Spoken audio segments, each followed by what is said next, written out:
Welcome, Wapham crew, new listeners, guys, gals, ghouls, whoever may be listening beyond the omniverse this evening. Secure your tinfoil hats, buckle down tight, and hold on loosely as we soar over the rocky tops of the La Platas on a rocky mountain high, get sucked into the vortex of the Four Corners, and settle down snugly at mile marker 420 in colorful Colorado. It is Saturday, March 18th, Sunday, March 19th for those of you across the pond and beyond. Good morning, good afternoon, and good evening to you, and thank you so much for listening to us on We Are Paradox Media's Late Night in the Rockies. I'm your host, TessaTNT, and we are broadcasting live from the Mile High Clubhouse tonight. I hope you guys are having an epic weekend so far. It's been getting warm, then getting cold, then getting warm, so it's kind of like a ping-pong battle of Mother Nature. If you're listening right now and you're on any certain place, Facebook, Twitch, anywhere you might be, just let me know how the sound is sounding. So if you're listening to us live right now, you may be listening to us on KPNL Radio, which you can find on KPNL Radio at kpnl-db.com. You may also be listening to us live on eTalk Radio, which you can find on etalk.tv/radio, as well as Facebook, YouTube. We're also on Spreaker under We Are Paradox Media.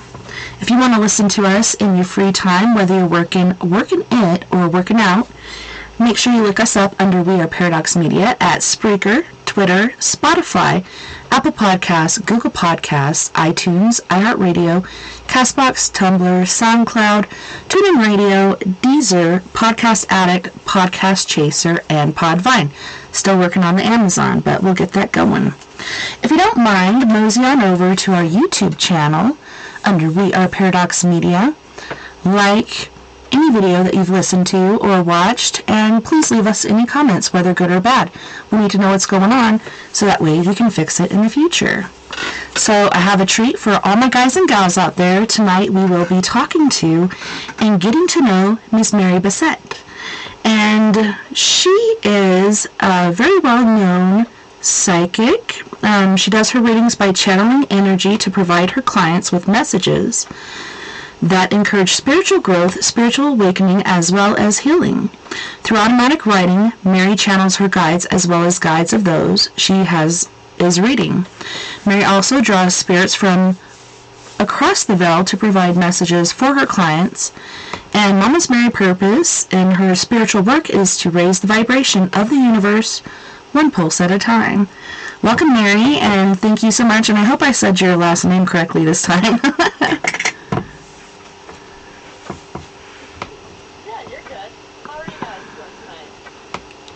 Hanging in there.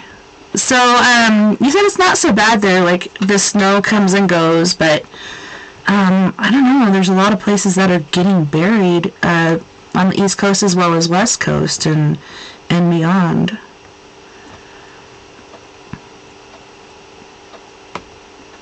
Yeah, it's really crazy today, and it has. It snowed heavily, then it stopped, so luckily we haven't gotten I would say it's probably 3 inches of snow, but we haven't been buried by any means. Holy! But thank God for today. Yeah, I was amazed because it's been so deep, and I've been shoveling the girl I caretake for. I've shoveled her sidewalk several times and put some salt down and stuff, and then now, like, you can see the grass and where the grass is going to be growing, and it's insane. Like, I think it's because of the rain that came in. Everything's melted off, and I don't know, the snow's on the mountains, but, you know, and there's little berms here and there, but otherwise there's grass. Hope for the future. So on the 20th, I believe, yeah, that's the first day of spring. I can't wait. I'm so over winter. Yeah, me too. I'm looking forward to be actually warm again. Stay warm. For sure, definitely. Yeah, I'm not quite ready for summer, but yes, some warm weather, like the last couple times I've gone out. Haven't had to wear a jacket, so that's been perfect. So what else have you been up to recently? How warm does it get where you are? I believe believe we got up into like the 60s, but for us that's pretty warm. Right now it's 60 degrees inside. It says it's 61.9 degrees outside, so what's going on with that? Why is it colder in here? That's weird.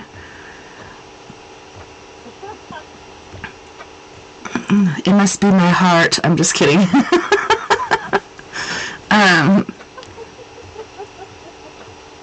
No, but it was funny too because like things were cooling down, weather seemed like it was getting better.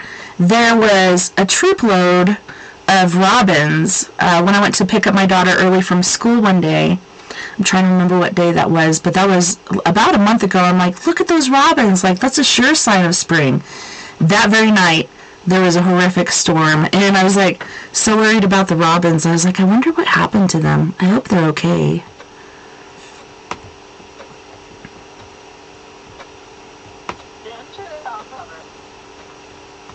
Yeah, and there's other birds, like I freaked one out today. It was out on the mulberry bush out here, and I started chirping at it, and at first it's watching me, and then it flew away. But yeah, more and more birds are coming back, so that's definitely a good sign. It is. Yeah, I have a parrot. He never goes away. He just walks all the time and makes a lot of noise. Oh, what kind of parrot is he? He's a kite, so he's the smallest parrot.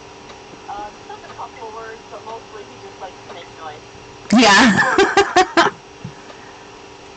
I've always been intrigued by the African gray. They're so intelligent and so smart, and they don't have all the brilliant, bright colors, but I just love their attitude and fortitude, and I've always wanted one.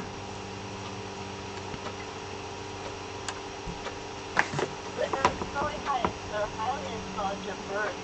Originally, I wanted a kite. I don't know if you've ever watched YouTube videos, but I think it's the bird's name is Penny, where the owner breaks the cage, and she like cuts them Oh yeah, cuts them out. the cockatiel. It's like, yeah, break that fucking cage. Really just wanted a bird. Fuck you, bitch.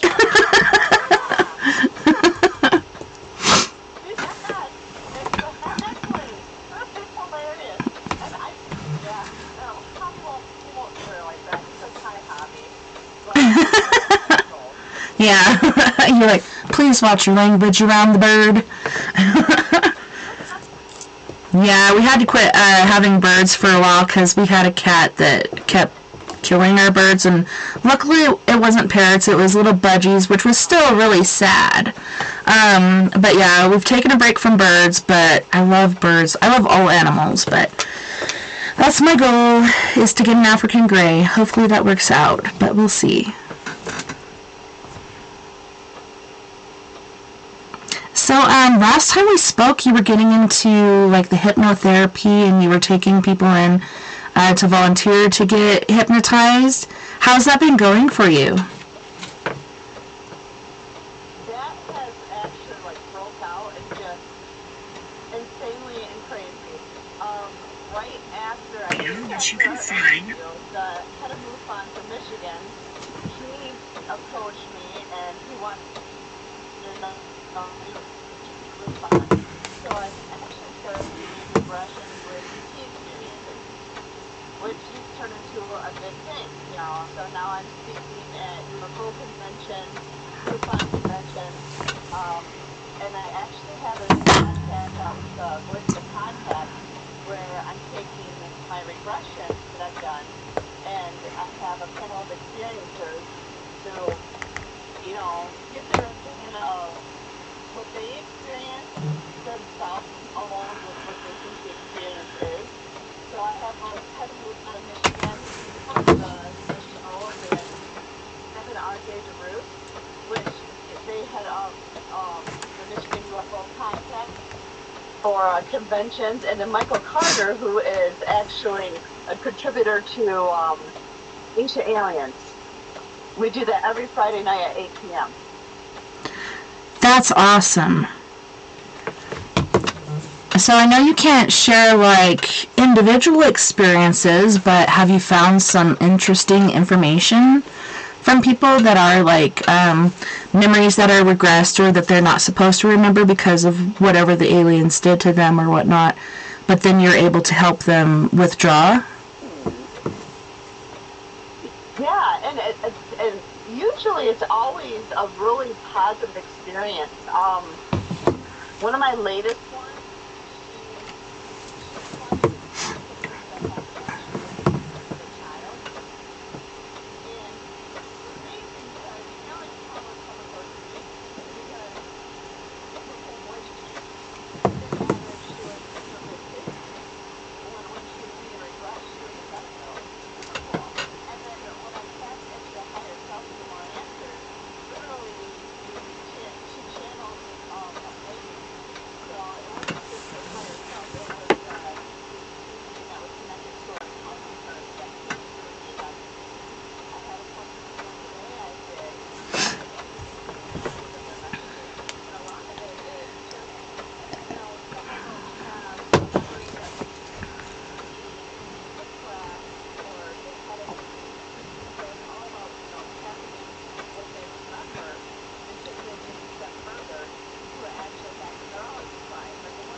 That's awesome. I remember when my mentor Kat, and she's the one that taught me about stones and doing energy field of protection and things like that. She had cancer that stemmed from her liver, and then it metastasized. It like went everywhere.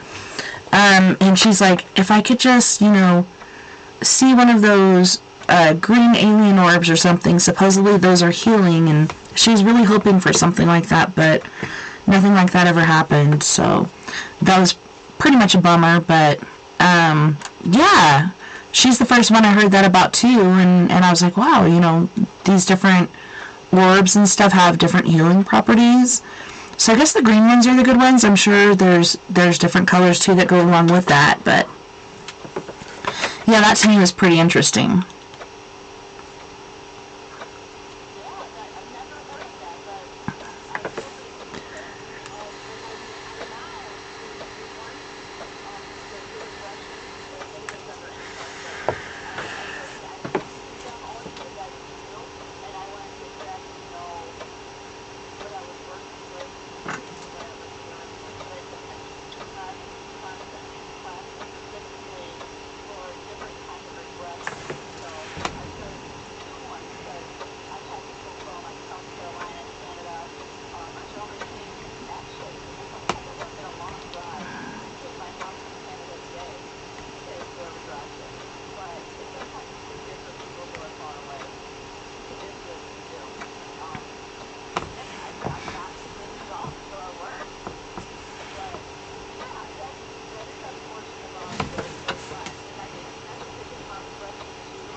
Yeah, you're kind of breaking up.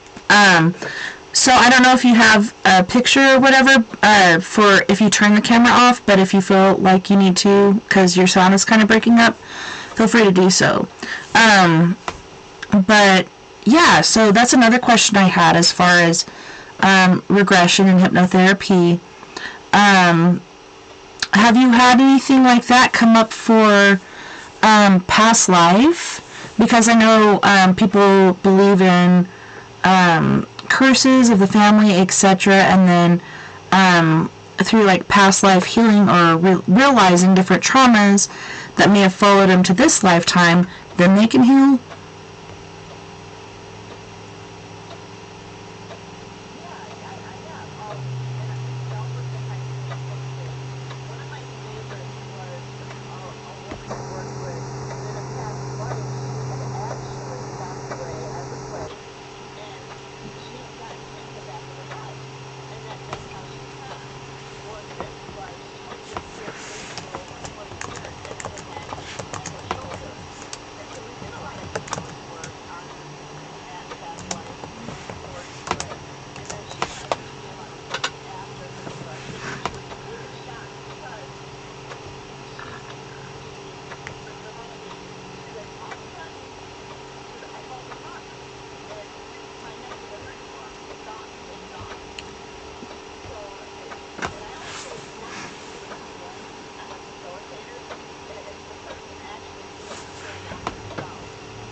Yeah, it's pretty amazing. I had an offer from one of the psychics I had on in the past, and she had offered to do like a past life regression with me, and I don't know, I think it's because I didn't really know her, and I'm worried about anybody like going in here.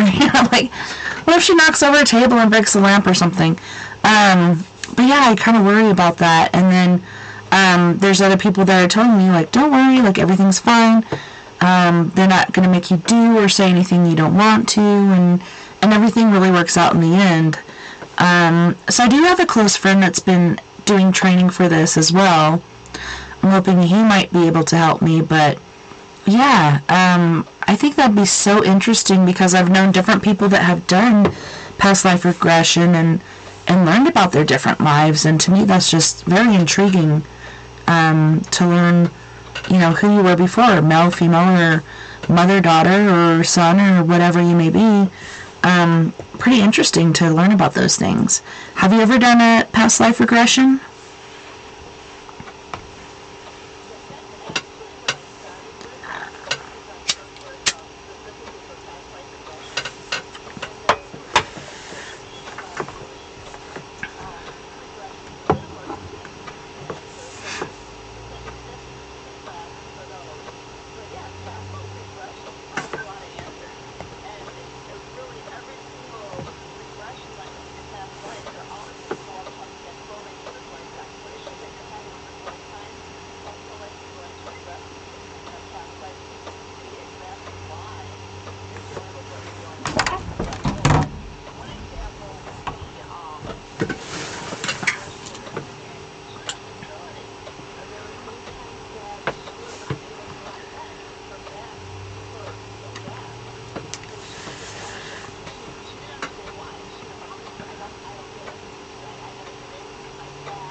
Okay, so Mary says she's not hearing in here, but I see it bouncing on different waves.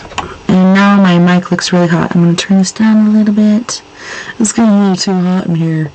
But no, Mary, it's bouncing on the cable output in the voice meter. Sometimes on Spreaker, it's a real bitch. You have to reset it and then go back, and it should be fine. Because on the output and everything, it's looking good on both our parts. So try to reset that, Mary. I don't know. Everything's looking good. But I've said that before, and then all of a sudden, like, even my butt looks good. So I don't know what the heck is going on with that. So what about dreams? Do you think, like, reoccurring dreams for people, whether, like, for me when I was a kid, I used to have one where I know I was working in, like, New York City or something. New York! And I was way up on this skyscraper, and there's a beam that came by on a crane, and for some reason, I do believe we were eating lunch. We were eating out of this old-style lunch pail. Then all of a sudden, this beam came over, and I jumped on it. Maybe that's something I've done before, and rid it down to wherever it was supposed to go, and all of a sudden, this wind gust came and really made it go willy-nilly, and I fell. And I remember before I fell, looking down and seeing, like, how little the people appeared, so I don't know if I was building the Empire State Building or something. It was a very tall building. The people looked like little tiny specks. The cars, looked like little tiny cars. And as I fell from the beam, everything got bigger and bigger. And then there was a crack of the sidewalk, and I would wake up every time. I don't know.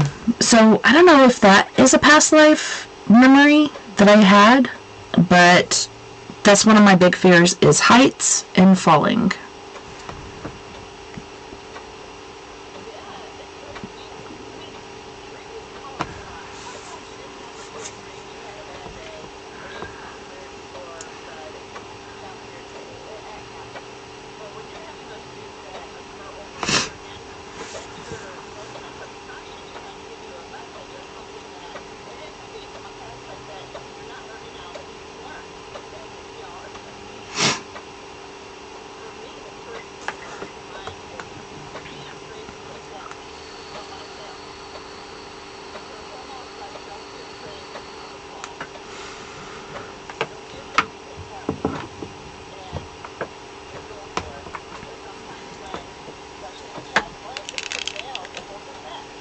Yeah.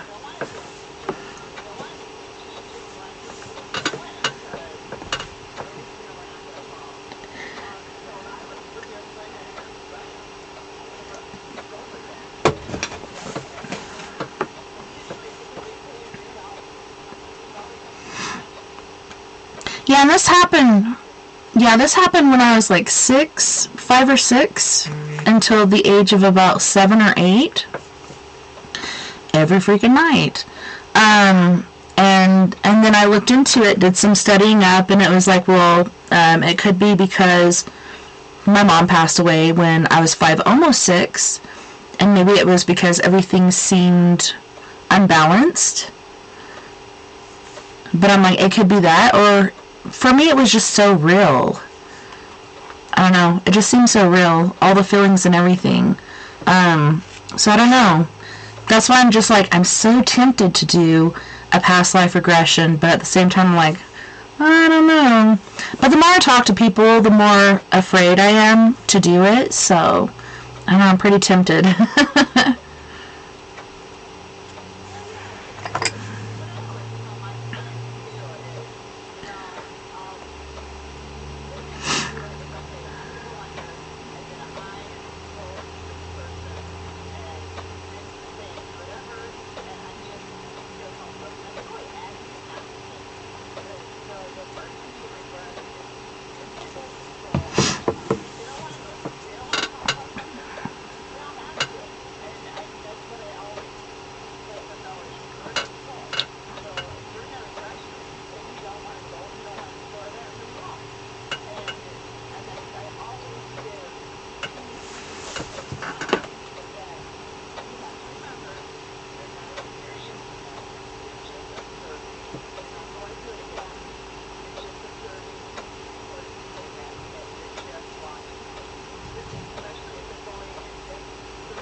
Yes.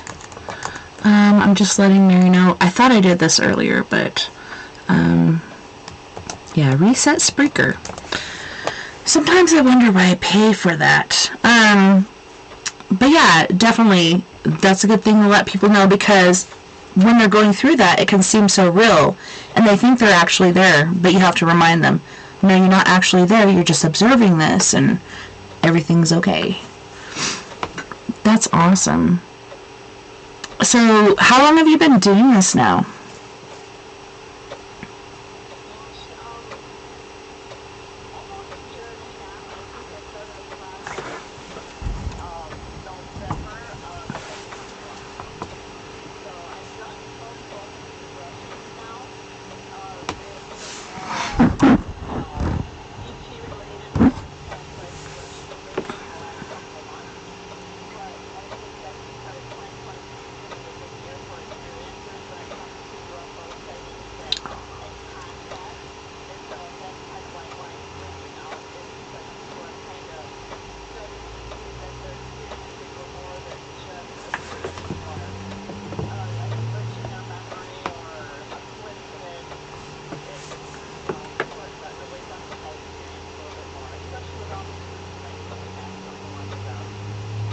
Oh, yes. Okay, so the one from China, and then the other ones that people don't, they're not aware where it came from.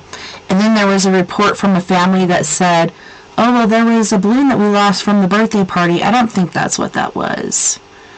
And then when I was posting news, because I like to share, like, hey, this is what I saw, what do you think? And then my friend Travis from Alberta, he's like, don't post stuff like this because people will believe it. And I was like, what did I post that? No, it's just saying, you know, it could have been this. It wasn't saying it is this. It could have been. So, I don't know. I think it's good to observe all the options and weigh it. We all have that internal flux, I believe, where good, bad, yay, nay, whatever, like, we can decipher it for ourselves, no matter what they're telling it is.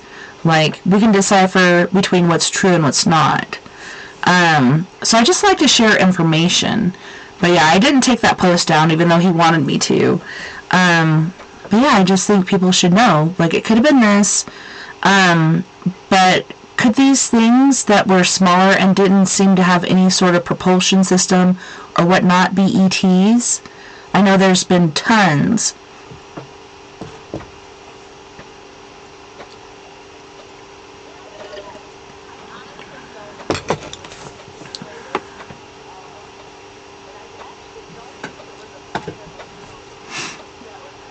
Yeah.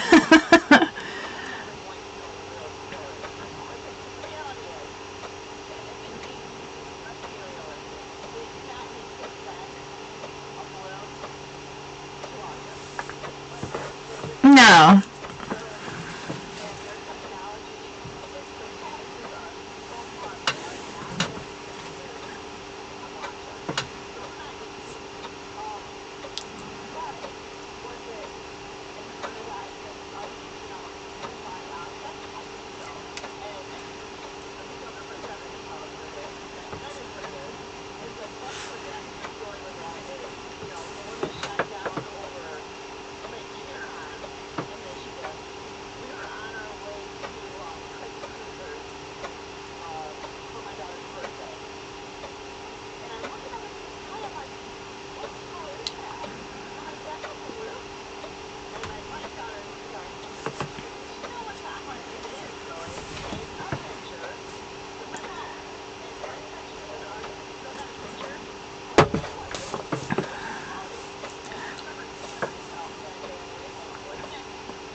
Right?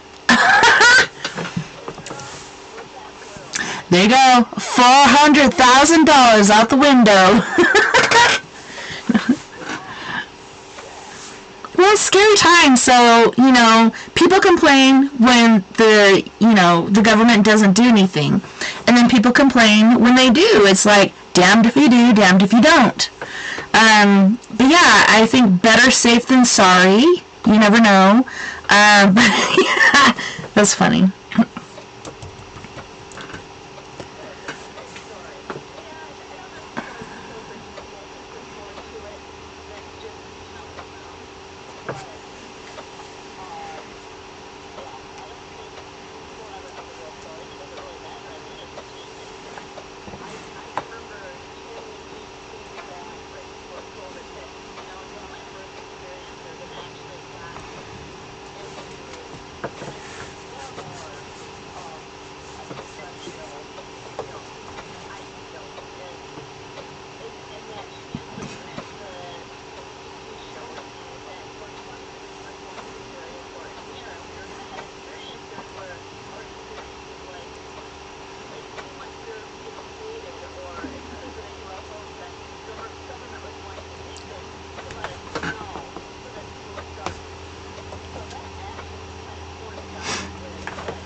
Yeah.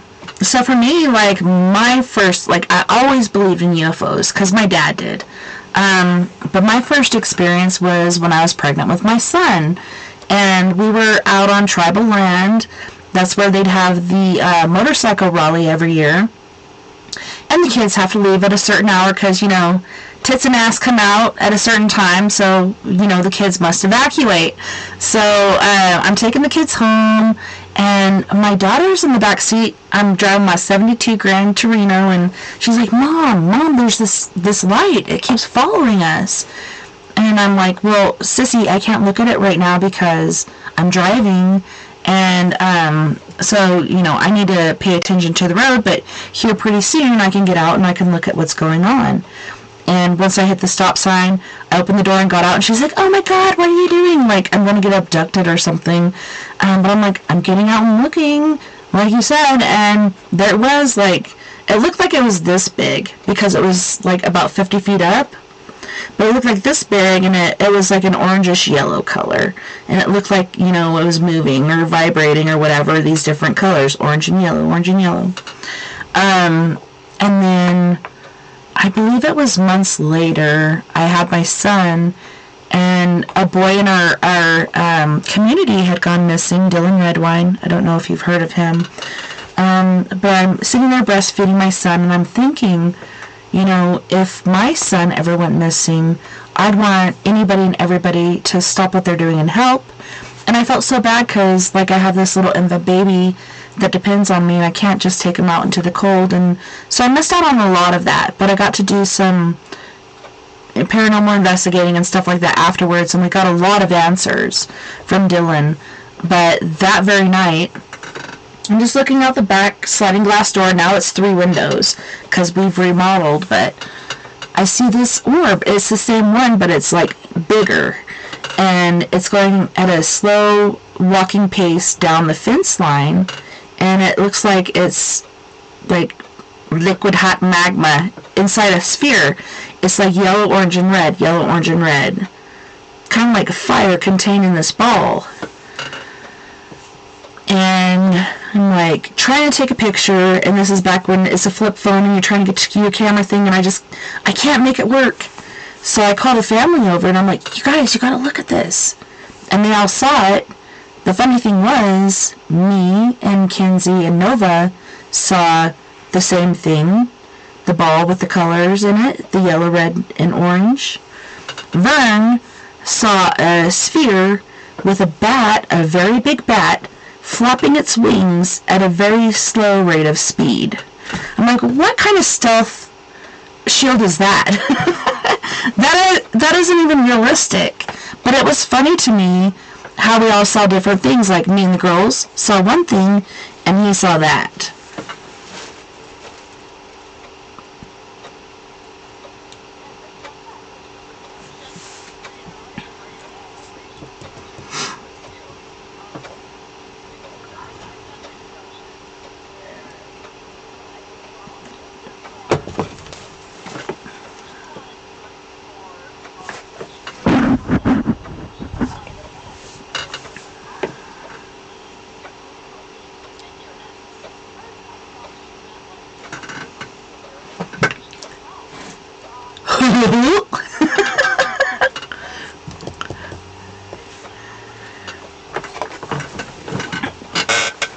Right?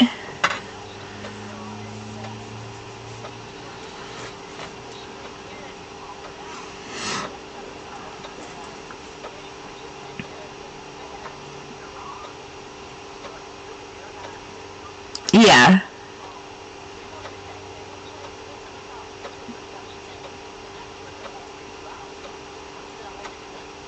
Hmm. Yeah, I've heard that about spirits too, as far as like, you know, spirits portraying themselves like somebody under a sheet or something weird like that. Like, why would they do that? To make you more comfortable? I don't know. It's so strange to me. One of them appeared as a reaper.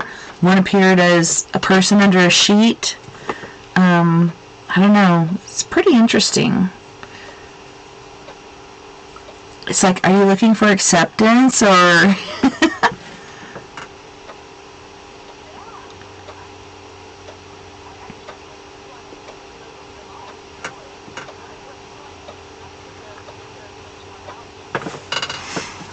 Right.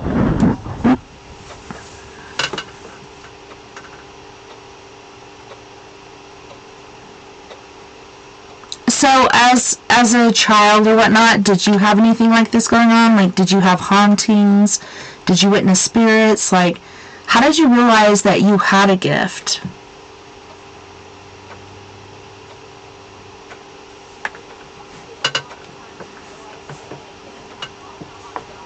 Mm.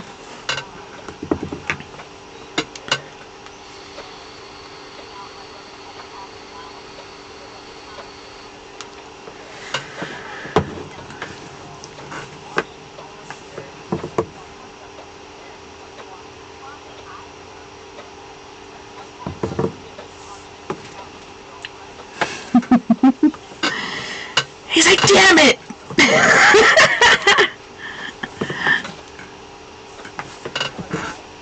Poor fella.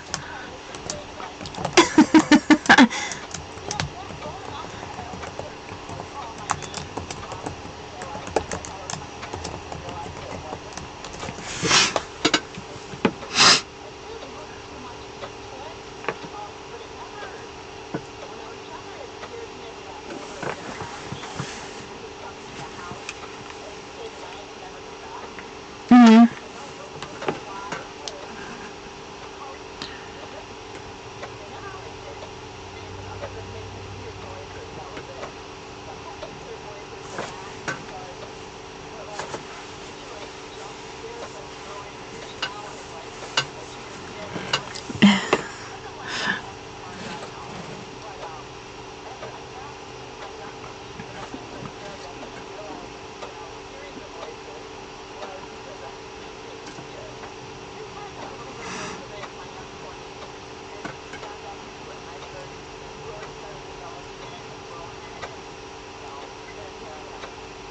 Exactly, that's so crazy because that's kind of the same for me. So when did you get into the tarot?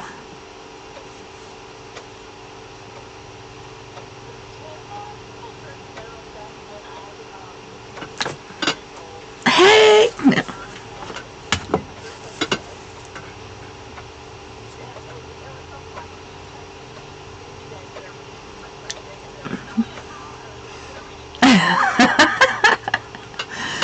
Yeah. Yeah. You're like, no way, Mom. Ain't happening.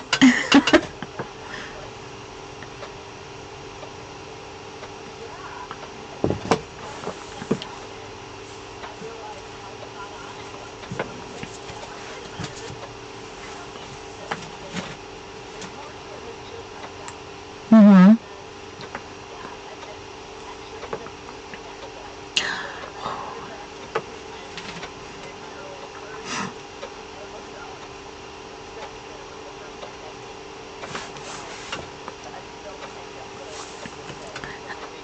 That's awesome because I'm kind of the same as you. That's why I'm like, hey, sister.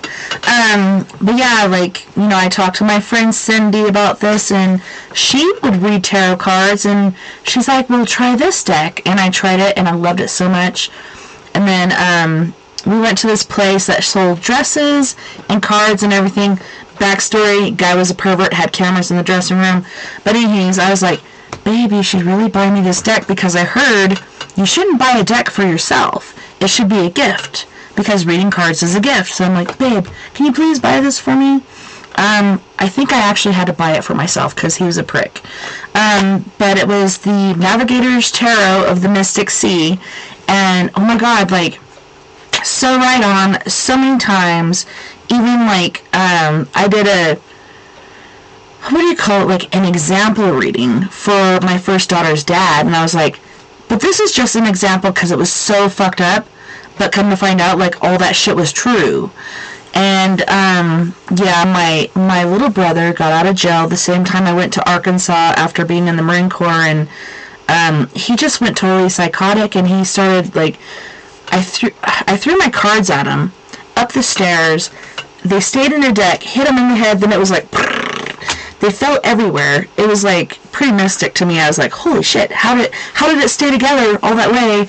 And then it did this, but then he started picking up and ripping them. And so I took electrical tape and I taped the ones he ripped up. But he continued to stalk me through the house throughout the night, which was really freaky. But I used them after that. They still worked. Oh my gosh, these cards were so amazing. And then I've tried different decks because people have gifted me different decks, like the Oracles deck and so many different decks. None of them work the same. And so then I was talking to my brother about this. He was like, will you give me a reading? I'm like, I don't have the deck I need to give you a proper reading. And then he bought me the deck, and then my best friend Mia, she bought me the book, like the big book, not the book that comes with it. And yeah, so now I'm using the same deck. So it's funny how we find something that works for us, and then we still use it, like, in the end, because it's the one. Mm-hmm.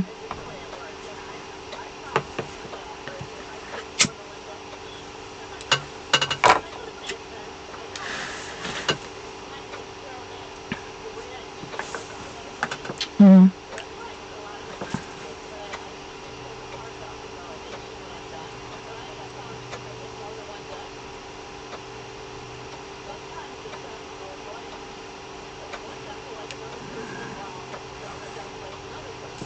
Okay. It's like different energies.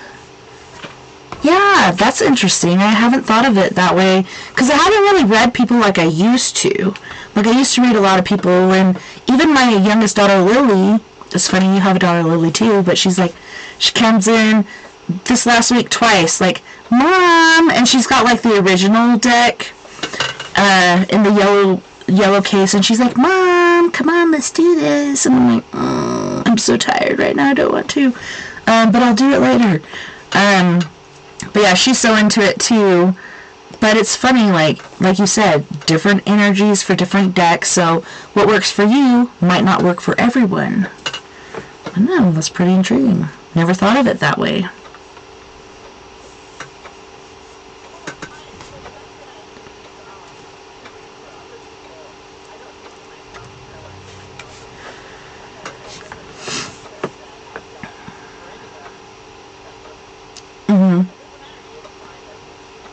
Yeah.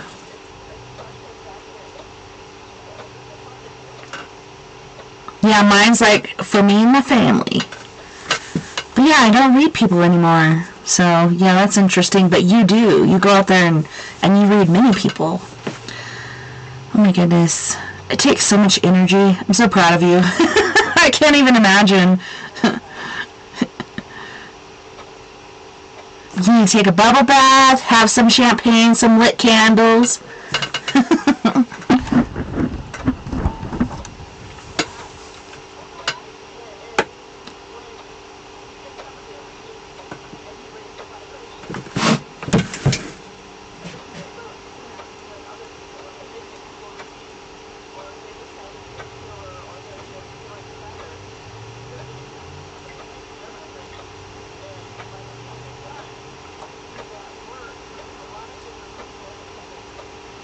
Yeah, it's like a chain reaction.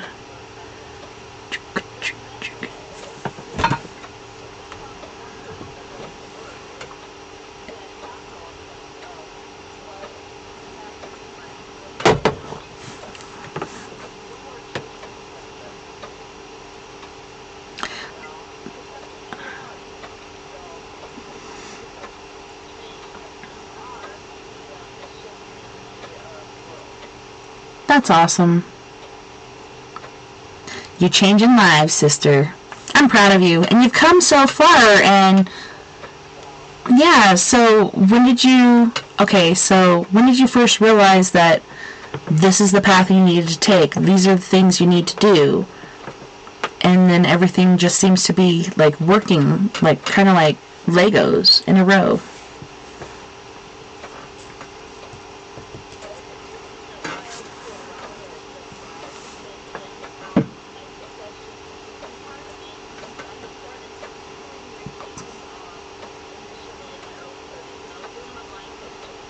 Yeah. Yeah.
my gosh.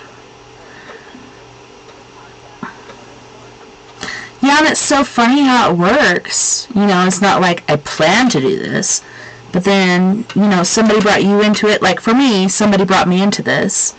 And then, of course, I got fired. And I was like, fuck you, I ain't fired, I quit. And then I took a little break, a little hiatus, and then I started doing it again because I love it. And I think it's important to share this information because I don't want people to feel alone. And I want them to know they're not alone. And we're all going through this together. And together we're stronger. But for sure, like, I don't know. Like, you get these different things happening. Like, last night with door dashing. It was my very last DoorDash. And the DoorDash before that, I saw this guy. And he's got this full leg brace on. He's walking with a cane very fucking slowly down the road. And then I come back down to do my last DoorDash, and there he is, like, in the right-hand lane, so I go into the left-hand lane, and I'm like, what the fuck is this guy doing?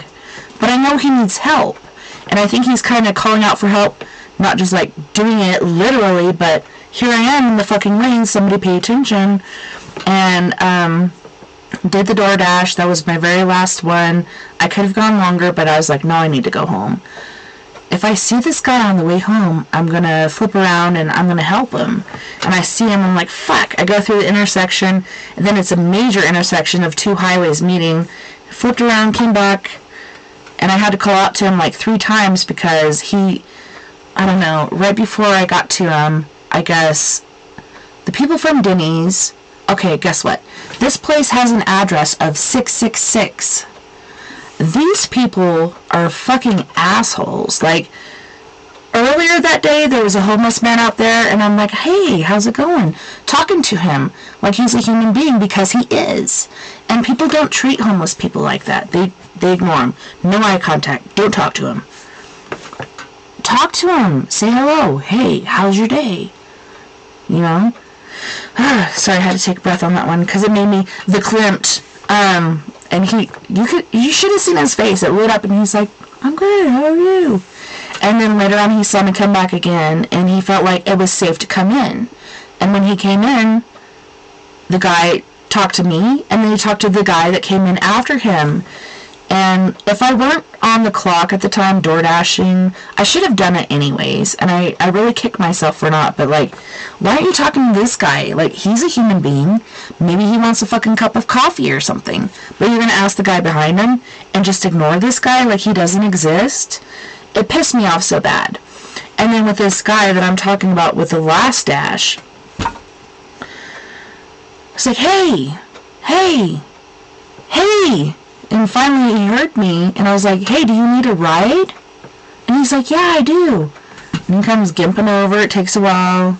I got the heater cranking. He finally gets in there, has to push the seat back, and I'm like, okay, where am I taking you? And he's like, I don't know. I'm like, fuck. Well, you know, Applebee's stays up until 1 o'clock a.m., and then I know there's a Speedway, far side of town that stays open for a while. And he's like, well, I don't have Applebee's money. So, I don't know. So we went through the Applebee's parking lot, went back out, went over to Speedway, and I dropped him off there. And I only got 1 cash tip that day. I've only had 2 cash tips the whole time I've done this. And I'm like, here, this is the only cash tip I got today. It's only $2, but I hope it helps. And, I don't know, poor guy, like, you could tell he just got out of the hospital, and he was totally clean, he wasn't drunk or anything, and he told me, the people at Denny's, he didn't even make it up the driveway, and they're like, you better not fucking come in here, and I'm like, what the fuck is wrong with people? Like, don't you have a heart? There's an order that was multiplied times 2. I took the order, the other one probably sat there, and then the people that make money and could afford it ate it. They could have gave it to that guy outside, but I don't know. I don't think people will think the same as me. You know, we just need to help each other. Everybody's going through a hard time. We all have different levels. Give the guy some food, some hot coffee, maybe some hot tea. I don't fucking care. Do something. Something good. But they're just so hateful. It hurts my heart. And it really drained me. Like, I came home and I'm like, I need to go back and smoke. So I'm smoking my bowl, smoking my cigar, smoking my vape, whatever. I was just so drained because of the negativity. I'm like, I just don't get people. Why? Like, why do they have to be that way? I don't get it.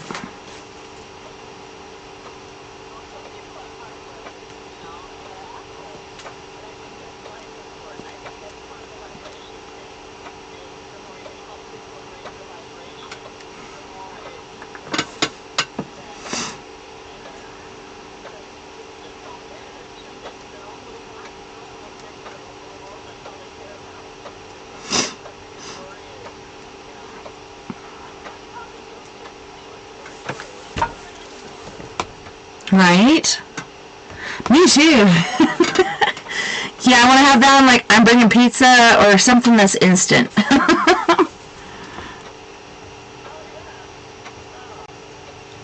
I know.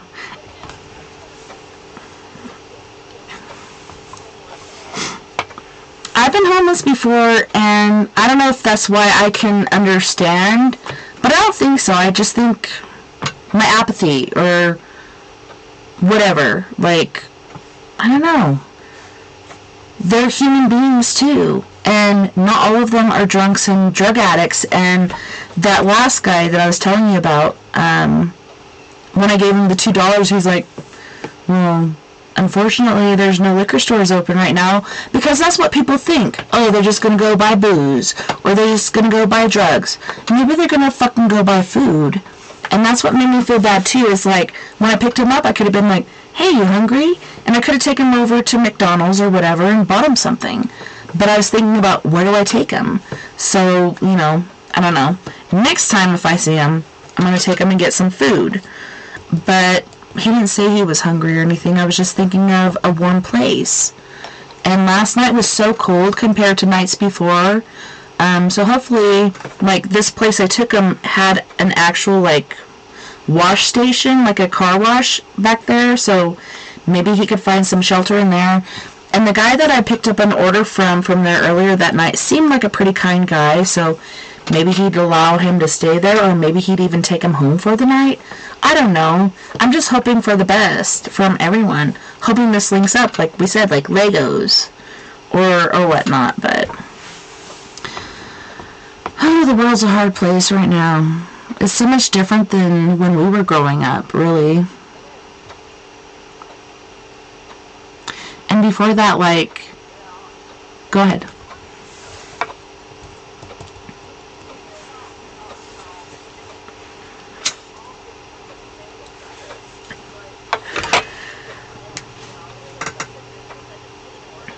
It is.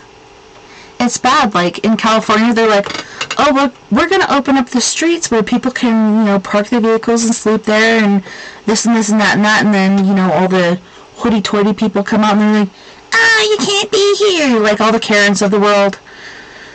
And then laws change because the Karens are bitching and whatever. Like, just stick to your laws and be like, no, this is not acceptable. You know, allow people to fucking sleep for a night. Do you know how important sleep is? So freaking important. If somebody could just sleep for a night comfortably, that'd be awesome. And then let them go their merry way the next day. Don't camp there all the fucking time. I understand that. But let them sleep. I don't know. It's insane. Yeah, my husband brought up to me a couple weeks ago because we have oral rights that we have not staked for quite a while, so it's probably up in the millions. And he's like, what do you think about doing like a warm bus? So we'll go at night, we'll do a warm bus, and I'm like, the only thing is we'll need security, because we need somebody there to make sure nobody's pulling any shenanigans on anybody else, because, you know, in a bushel of apples, there's always one bad apple that can ruin the whole fucking thing. So we got to make sure there's somebody there to make sure everything goes okay. And he's like, yeah, of course, like, we're security, because that's us. We do a security firm. And so I was thinking last night on the way home, and I'm trying to pay attention to, like, deer or whatever crossing the road. But about the warm bus, I'm thinking, like, recliners, tables, you know, warm soup, whatever the fuck that you can't get at night from anybody because everybody's selfish freaking assholes. Let's do that. And I'm like, I'm totally on board to do that. Like, let's do that. Because there's so many people in need. And like I said, that guy wasn't drunk or obliviated or anything. He was totally proper, totally good manners, whatever. His leg was jacked up. He had one shoe off and socks on the other foot. And you're not going to let that guy come in and get coffee? Denny's? Seriously, that really frustrated me. I was like, why? I don't understand it. Like, judgment. People judging each other. To me, it's just too much. It just really disheartened me. And really made me hate being a human. I'm like, what the fuck, dude? It was sad.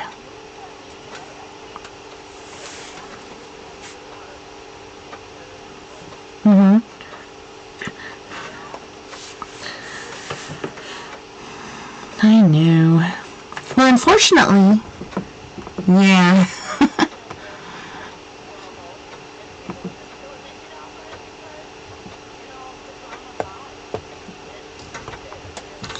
It's like that old song, Dirty Laundry.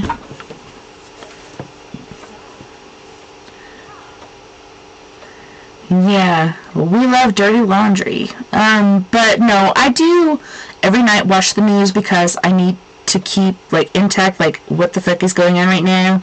And like I said, you decipher it for yourself. What's true, what's not, whatever. But yeah, it's true.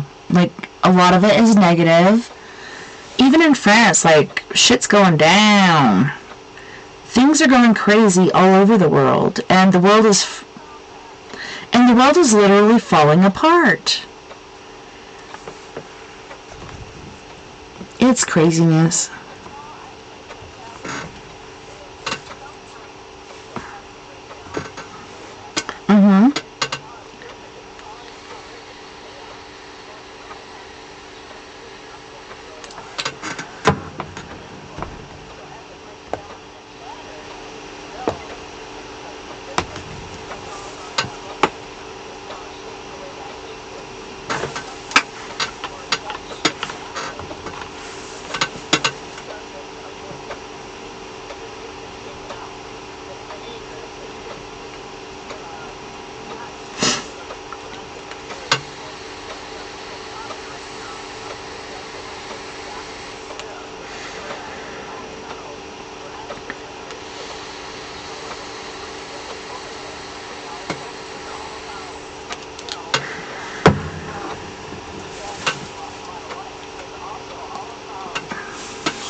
Yes, sorry, I have to turn this down because it's going red.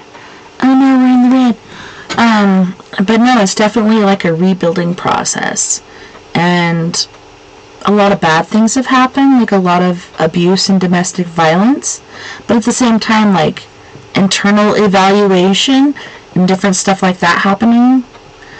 For me, I just went outside and worked in my yard and regrew things, etc.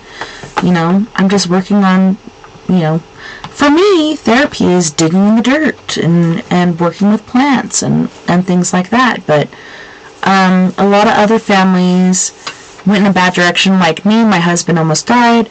Other families, they're not used to being with their family all the time. There was a lot of domestic violence and child abuse, etc., etc.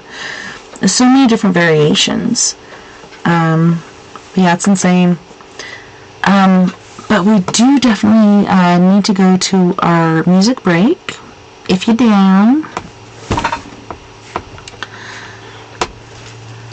So in this break, let me move this down here a little bit. It's all jacked up. So we have Miss Michaela Hay from Ontario, Canada with Gravity, Mirror, Pins and Needles, Oh, holy shnikes. That's the second break. So we have Nothing But Blood, Collapse, Devil You Know, and then we have Sugar from Fred Johnson III. You guys don't go anywhere. We'll be right back after this music break.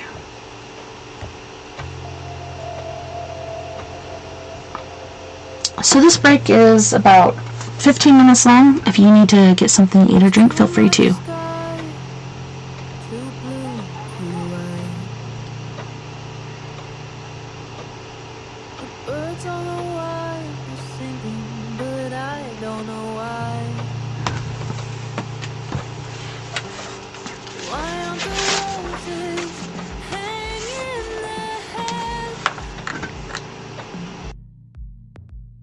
Standing straight up, blooming instead. Now that we're apart, there's nothing but blood in my heart.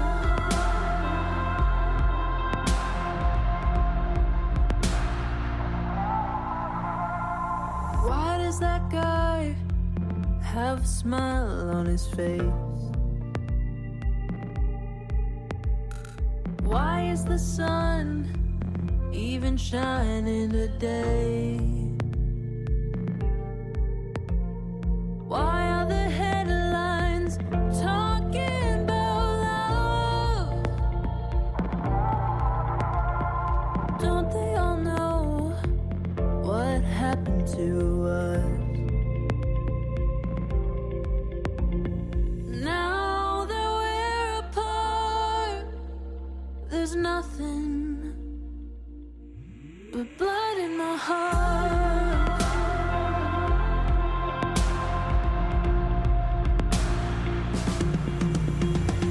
The moon goes up, the sun goes down, the stars light up, the world goes round. Every day, life moves on. It don't stop for anyone. The moon goes up, the sun goes down, the stars light up, the world goes round. Every day, life moves on. It don't stop for anyone.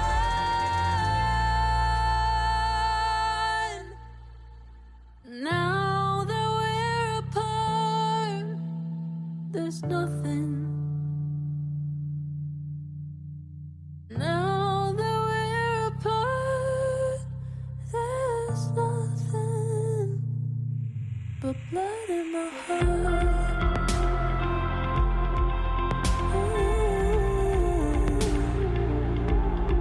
Blood in my heart.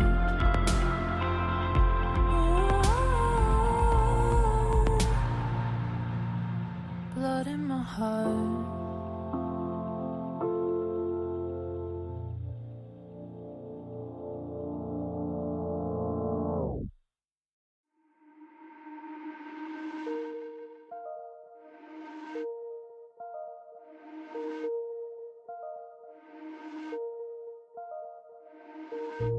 Saw you for the first time in a while, in a while. You seemed so surprised. I worked out a smile, out a smile, out a smile. 'Cause I've grown and I've changed. Yeah, we went separate ways. How come we're both back here? 'Cause you pushed me away, had my life rearranged, but still we're both back here. Back here. Close to me, I want you close to me. I can see that you wanted me.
you wanted me. Follow me, baby, just follow me. Trust me, baby, trust me. Hold you close to me. I can see that you wanted me. Follow me, baby, just follow me. Trust me, baby, trust me.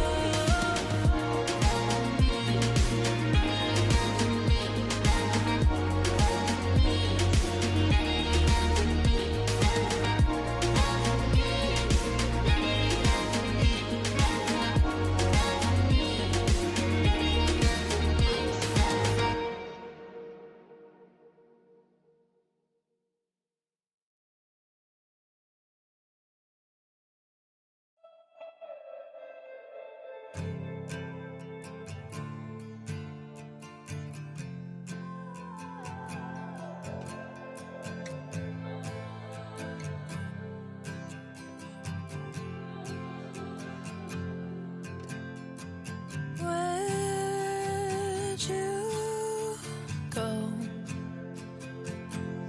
You're running away. I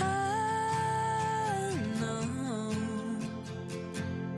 that it ain't easy. I see you're losing your mind. You're pushing away. Yeah, it's a mistake. Yeah, it's a making me check my phone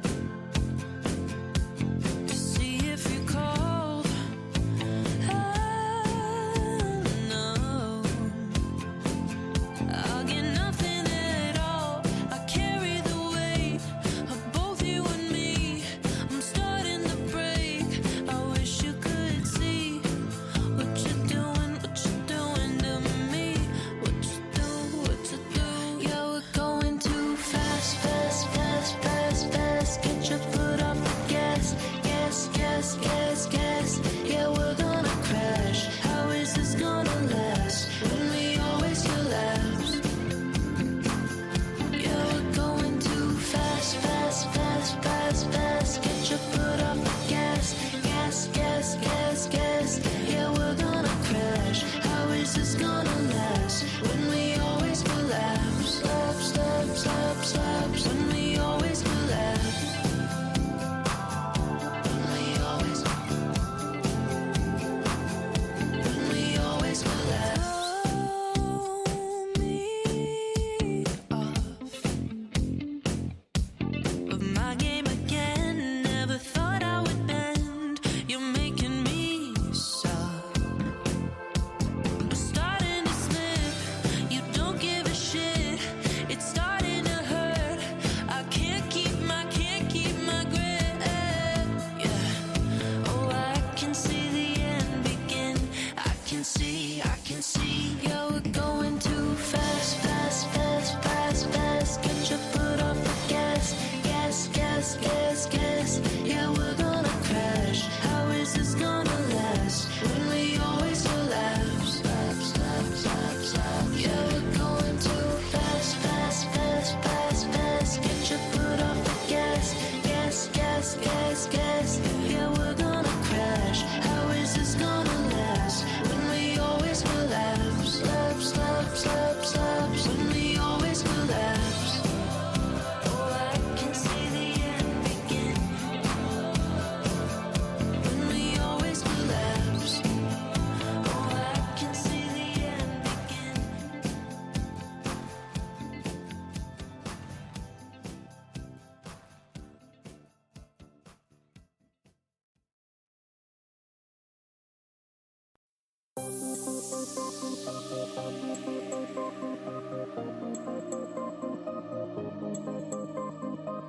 Your troubled heart bleeds like a river. It's rushing towards fields painted greener. It doesn't see the demons behind, praying you're getting close to the line so they can get their hands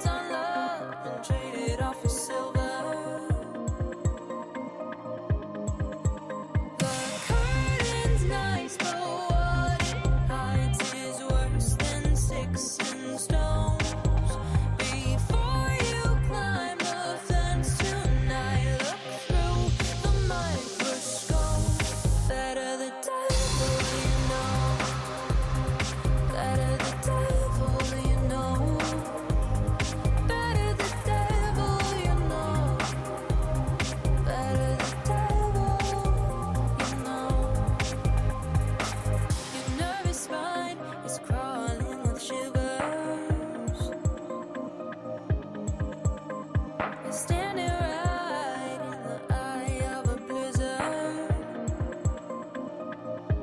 You're inches from a shelter, so near to warmth of a home in a chandelier, shining down its light on love, wishing you'd be closer. The curtain's nice, but what it hides is worse than sticks and stones. Before you climb the fence tonight, look through the microscope. Better the devil you know. Better the devil you know. Better the devil you know. Better the devil you know.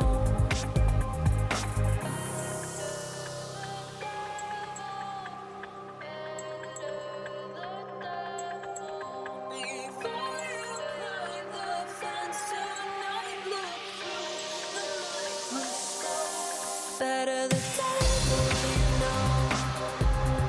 Better the devil you know. Better the devil you know. Better the devil you know.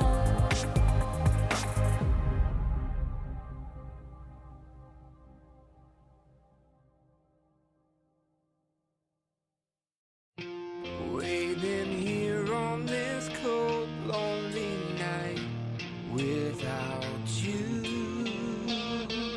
The tension's overbearing.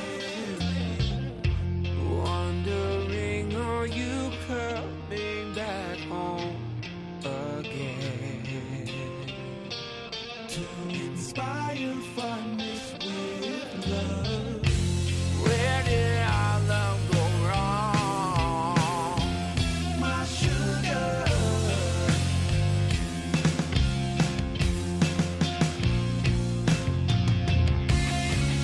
Why did I make you cry?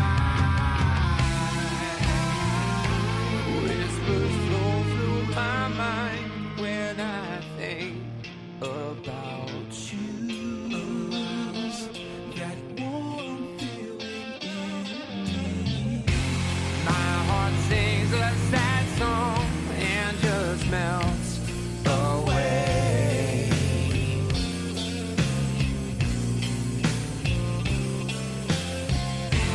Please look into my eyes, my sugar.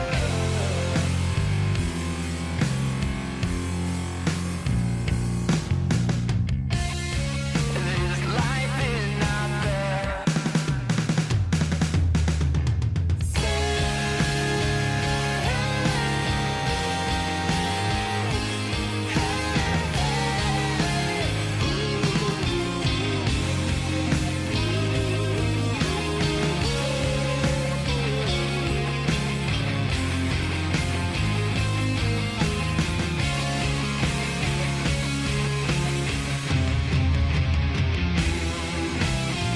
Until the sun doesn't shine anymore, I'll be there.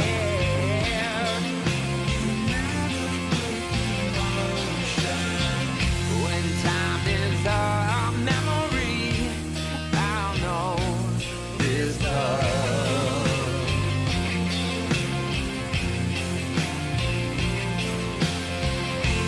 You will always be the one, my sugar.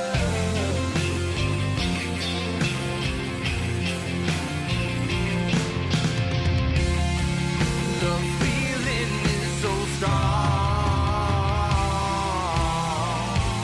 Waiting here on this cold, lonely night without you.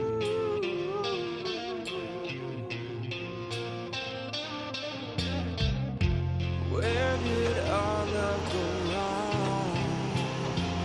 My sugar.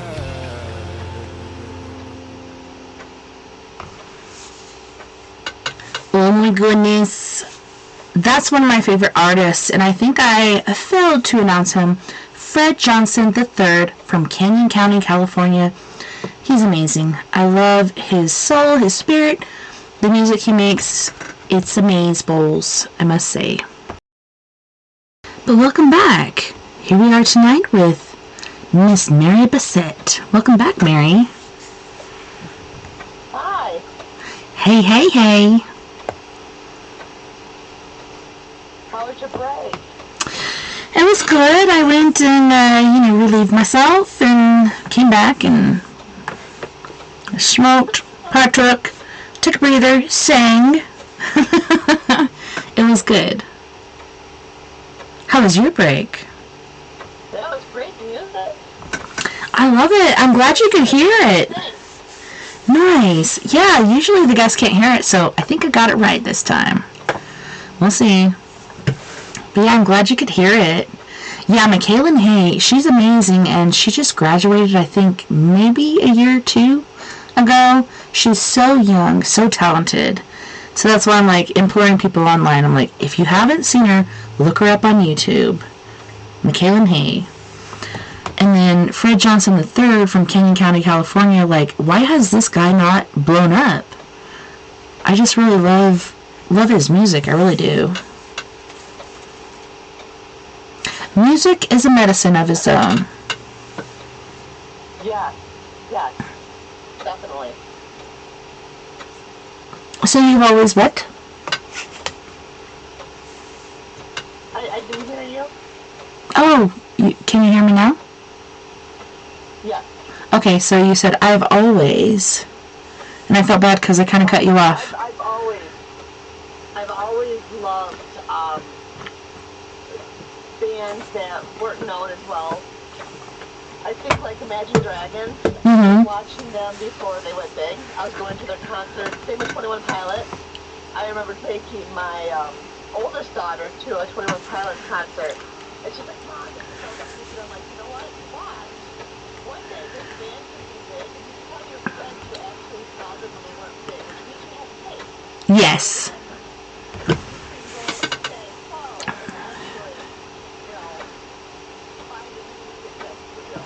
Yeah.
Yeah, inspired you and, yeah, pushed you, progressed you. You're just like, yes, I know I need to do this.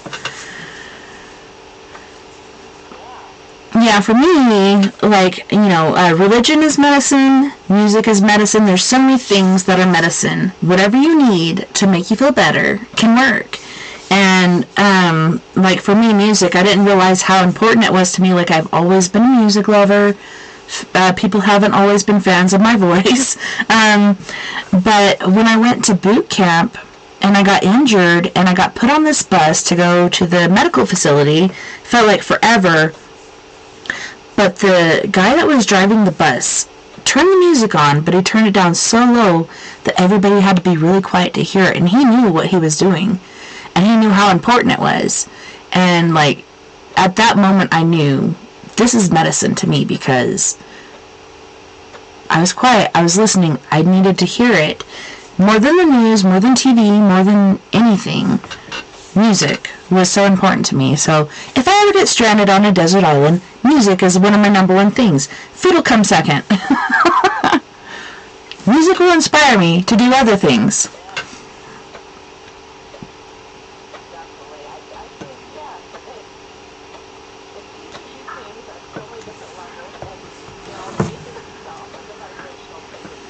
Mm-hmm. depending on what, what you're looking for in terms of healing, whether it's a mood boost or, like, my favorite thing is, gosh, if I have the pain, I'd rather have you put that down on Oh, yeah.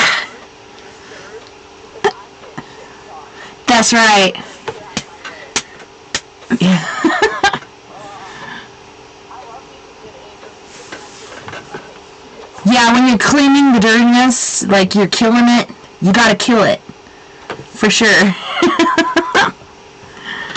No, it's so true. I was telling my, go ahead. My husband was irritated with people the heavy metal music, and I like typing, and he'd be like, no. Yeah, wah!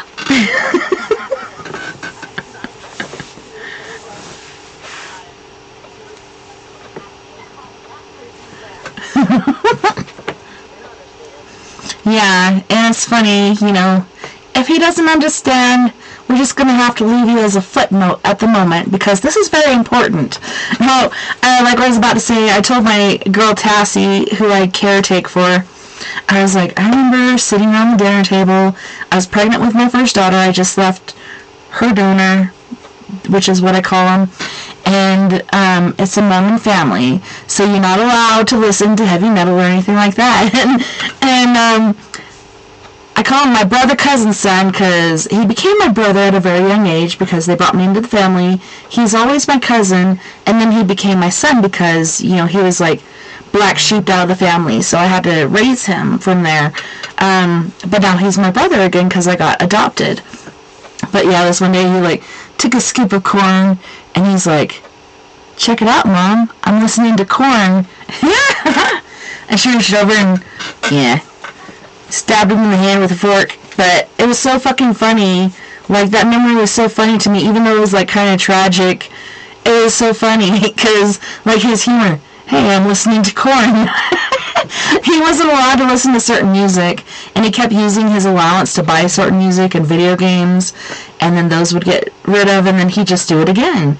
Rinse and repeat. Yeah, I don't know. It was funny to me, but kind of weird, but yeah, really funny. Nobody was... Yeah. Yeah, you keep doing it.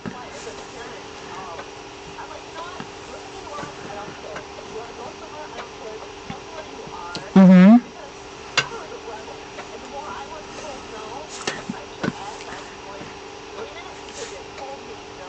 Exactly. Yeah.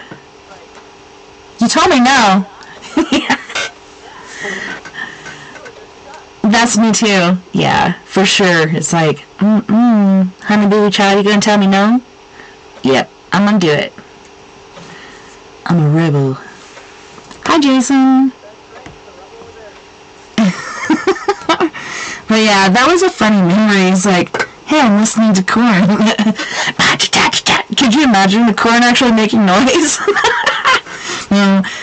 But that to me was just so funny. The after effect, not so funny, but like that main effect, that was funny. It was a funny experience all around. But yeah, he's still a rebel with cause, and man, he's so amazing. Like, yes, he has a drug addiction.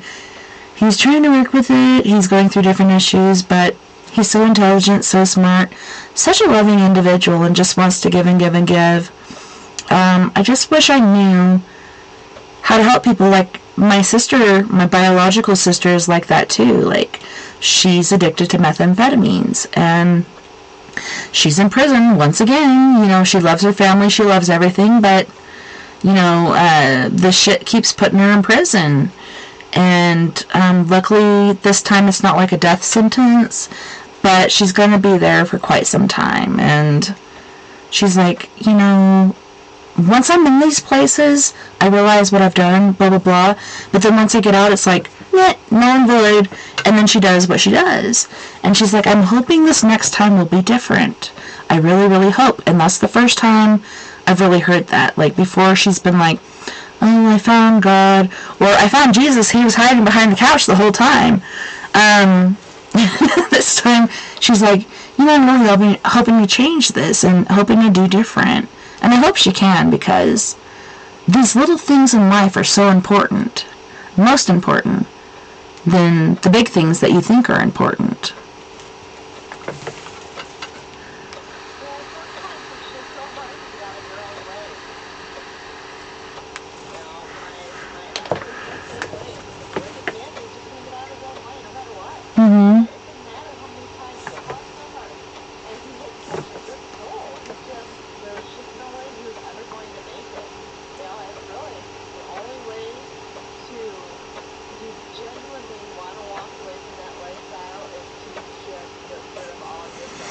That's what I told her too. And she didn't get it. I was like, okay, so I even had to do this with a friend of mine because I was a meth addict in my early 20s. And this girl to me was like my sister. And I'm like, even though she's like my sister, I can't be around you because you're still doing this shit. That's what you have to do. And she's like, oh no, I'll be okay. No, you won't, because all it takes is a few times, and then you're like, okay, let me hit that one time. That one time turns into many, and it's not good. So, like you said, you have to push that part of you aside. No matter how much you love these people, you have to push it aside.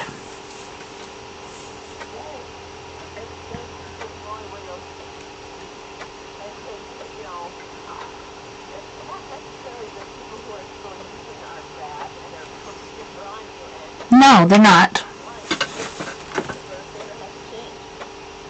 Yeah, and it's not because you hate them or anything like that. It's because you want to do better for yourself. And if people are really your friend or your family or whatever they may be, they will understand and they will allow that. Some people will keep, like, contacting you, whatever, which is okay. But at the same time, don't go there. Don't do that.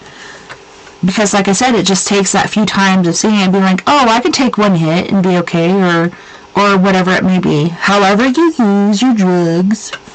Oh, just one time, I'll be okay. I won't do it again. Yeah, you will. Because that's how the drug works. It just casts out and it reels you in. Oh, I got a big one here.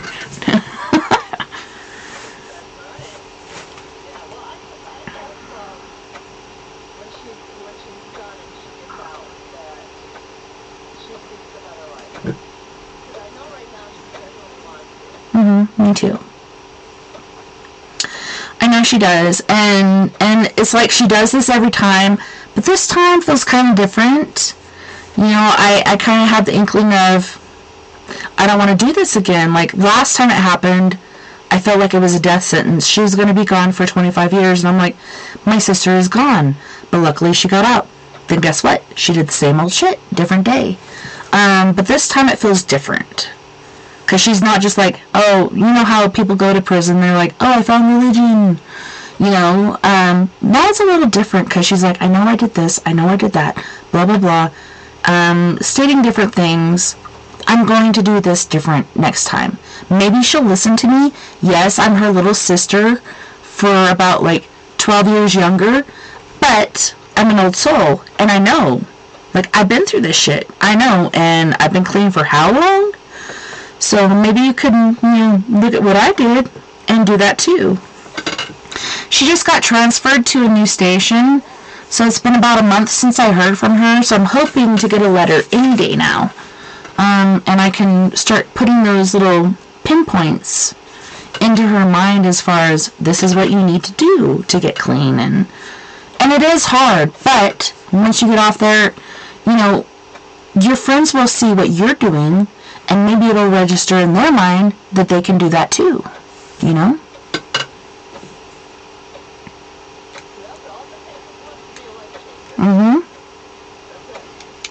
And she's like you. It's looking like 6 years, but good behavior, probably 3 or 4. It's still a long time, but you know how time passes these days. It might move really fast for us. I'm not sure how it moves in the pen, but, yeah, with good behavior, she can get out sooner, I think, which happens because people get overflooded with worse cases. And believe me, there's worse cases out there. But she's like you were saying about your friend or your relative, like, she's always been this, like, light of the party, like, this happy-go-lucky soul. She only wants to help people, but at the same time, she's hurting herself. You know, and I've had different people reach out to me, where's your sister? How can I contact her? She helped me so much. At the same time, she's hurting herself, you know? It's so sad, but, yeah, she's such a brilliant light, and she's got so much more going for her. And I think she is kind of learning from me, like from what I'm doing and helping people, etc. I don't know. I'm just hoping for the best. Hopefully I'll see her in a few years instead of 6. Yeah, that's a long time. I must be learning from you. Mm-hmm. You know, something like that, you know, she would do well with depression. And, you know, I don't know how that would work, you know, being in jail, if they have access to computers or not, but if you could find someone that would do with her. Yeah? I can see that being a really big turnaround for people who want to have that lifestyle again. Yeah, and I know that they have computers, and there's different programs that they can use, but there's only a allotted amount of time. So is that enough time for regression? I don't think so. But yeah, she's totally been into astral. She's learned how to do that. What do you think about DMT? That's the drug that is released in your body when you die. But it's crazy because she was using this stuff. Like, I did it once with her. I actually did it twice with her. The first time I did it, and she's like, oh, take another hit, because it didn't quite kick in. Then it finally did, and we're in my tree fort, where I have pine cone lights, and it's like pine trees all around. You see the kitchen light in the distance. The pine cone lights turn into hearts, and then I look at her, and she does this with her hair, and she looks like an avatar princess. And I was like, oh my God, sister, you're so beautiful. Like, she is beautiful anyways. But I'm like, you look like a beautiful avatar princess. And then I look, and it looks like this little pathway going towards the window, which looks like a actual lit up doorway. And I don't know, I was just like, I hate being out of control of my body, which it only lasts for a little bit. But I'm like, okay, when's this going to end? But it was a very good spiritual experience. And then the second time we did it, we were listening to Miranda Lambert's Red Wagon. I don't know if you've heard that. But it's pretty funny. You should listen to it. It's like, you can't ride in my little red wagon, because my front seat's broken and my axle's dragging.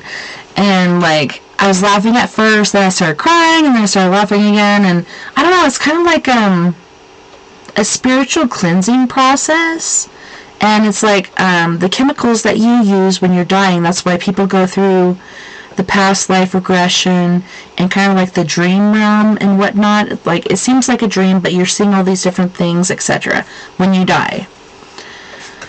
I'm not saying people should use it. Like, I have a whole little thing here that she left me. This little dauble, I am not going to touch, because I don't want to do it by myself, and I don't want to do it. Like, if she was here, it would be different, but she's not, so, yeah, I'm just letting it sit there in its little bauble and just letting it be itself. But to me, it's pretty intense. Like, people get this when they're dying, and your body releases this chemical. You can also get this chemical out of plants. That's how I have this. I don't know, it's pretty intense. But she was just smoking it, like, every day, all day. I'm like, how the fuck is she doing that? Like, it really tripped me out, because I did it twice, and it really tripped me out. And she's just like, puff, puff, puff, puff, puff, like, smoking it all day, every day. I don't know if that was her new thing or something, as far as her addiction goes. And as far as me when I was a tweaker, like I went from methamphetamines to alcohol and then, also weed as a substance, but, yeah, I eventually got off of it, but some people use different crutches to get off of their, whatever is plaguing them as a addiction.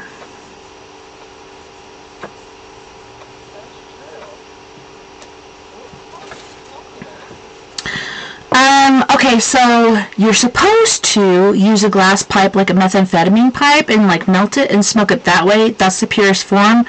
But the way she was doing it, it was like loading a bowl of weed and then putting the DMT on top of it and smoking it that way. And you take a big old puff and you hold it in for as long as you can and then you let it out. If you don't hold it in long enough, you can tell because you're not tripping. But you do it again and let it out, and then you're just like, wow. That's how I did it. But yeah, a glass pipe, like a methamphetamine pipe, which is like a little beaker with a little bowl on the end, is how you're supposed to actually do it, because that's the purest form. Otherwise, it's kind of like messed up with the weed and stuff, but I don't know, I love weed. I think that's like Mother Nature's medicine, so.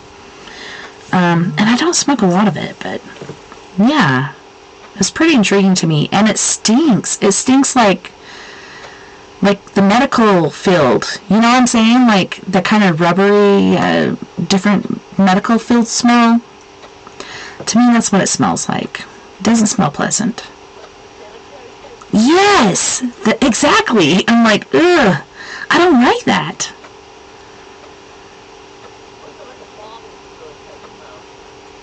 No, I think it's more of the sanitary field type smell, but could be embalming fluid smell because I don't really know what that smells like, but to me it reminded me of the medical field, like that total cleanliness and all the chemicals and stuff that go along with that.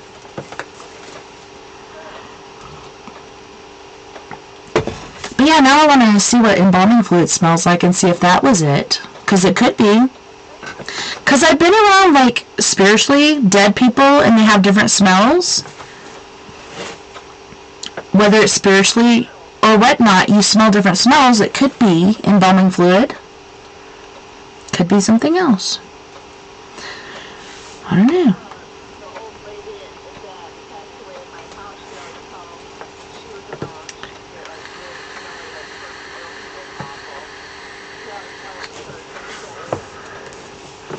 Yeah, like the lilies or vanilla or mint or what?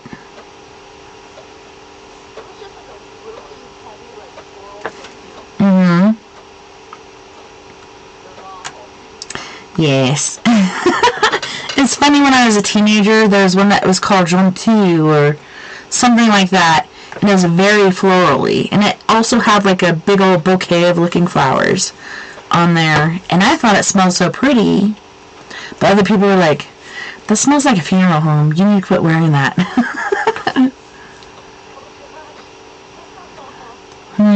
Yeah. Yeah.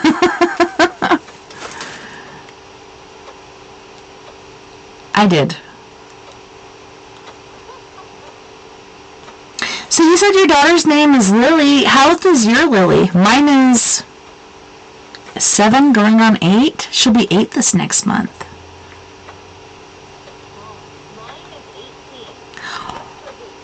Oh, wow.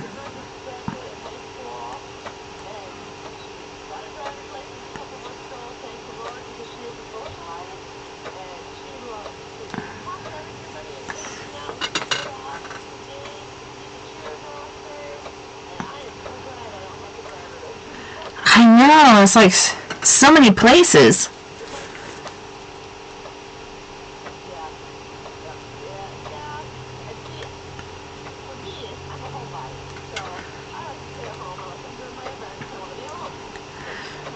Yeah.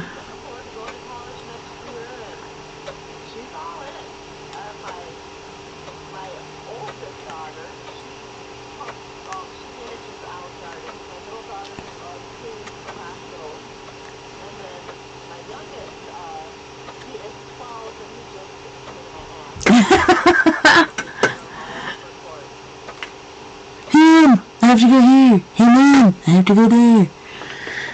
No, I'm so glad she's getting her license. Like, my 18-year-old just turned 19, and she still doesn't have her license. And she's still working on graduating, but I think she can do it.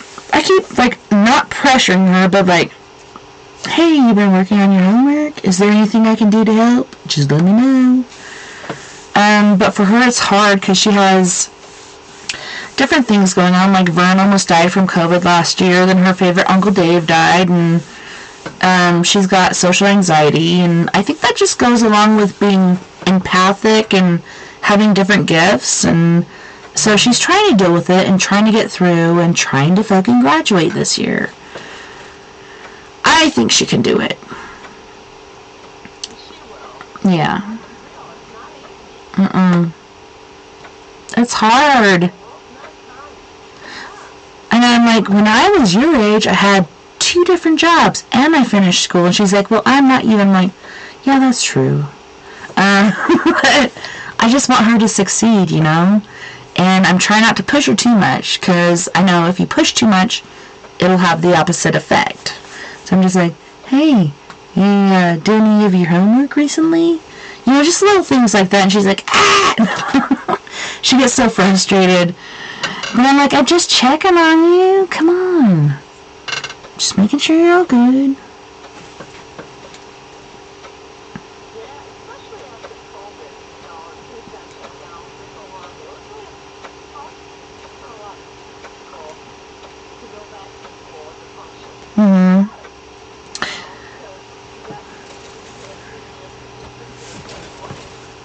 Yeah, and we were social distancing before social distancing was cool. But no, for real, like, she gets so scared, and I think it is because her dad almost died. She's supposed to go at least 1 to 2 times per week. Otherwise, she can do her stuff online, but our nephew just moved in, and so she's distracted by that, I think. Because they're, like, the same age. They're only a month apart. They grew up together. They're so freaking close, which is so cute. But at the same time, it's like, man, I wish I would have said no for him to move in here, because now I feel like I put another barricade or something in front of her. Like, I should have said no, instead of been like, oh, well, Joe needs a place to stay, so let's say yes. I know he could have found someplace else, but I said yes, and here he is, and she has been distracted, I can tell. But I don't think it's all that. I think it's just like a cumulative amount of things that are leading to that. It's very hard. Okay, so we have a question in the chat room. I don't know if you want to answer this. Lightning Smog, what is the best cheese?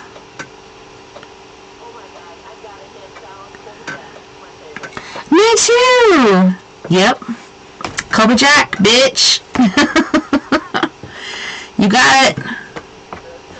Mr. Lightning Smog, it's Kobe Jack. It goes with everything. It's perfect for everything.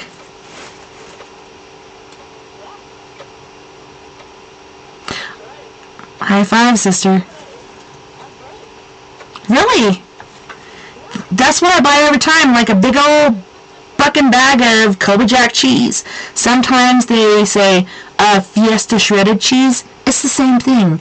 It's Kobe Jack, it's just like thinned a little thinner. But yeah, Kobe Jack. It's true that. Yeah, it's just like it's shredded a little thinner. Sometimes they put seasoning in there, but generally they don't. It's the same thing, it's just thinner. So there you go, Lightning Smog. Kobe Jack. Put that in your tortilla and eat it.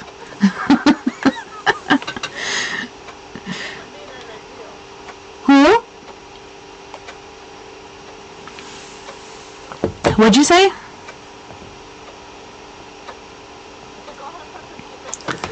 Oh yeah. Like, you can get some canned chicken. That's what I do when I make my chicken tortillas. Get some canned chicken, I put cheese, then I put some chunks of that chicken, then I put some spinach, then some more cheese, then I microwave it, then I toast it flip it over, toast it some more. It's good to go.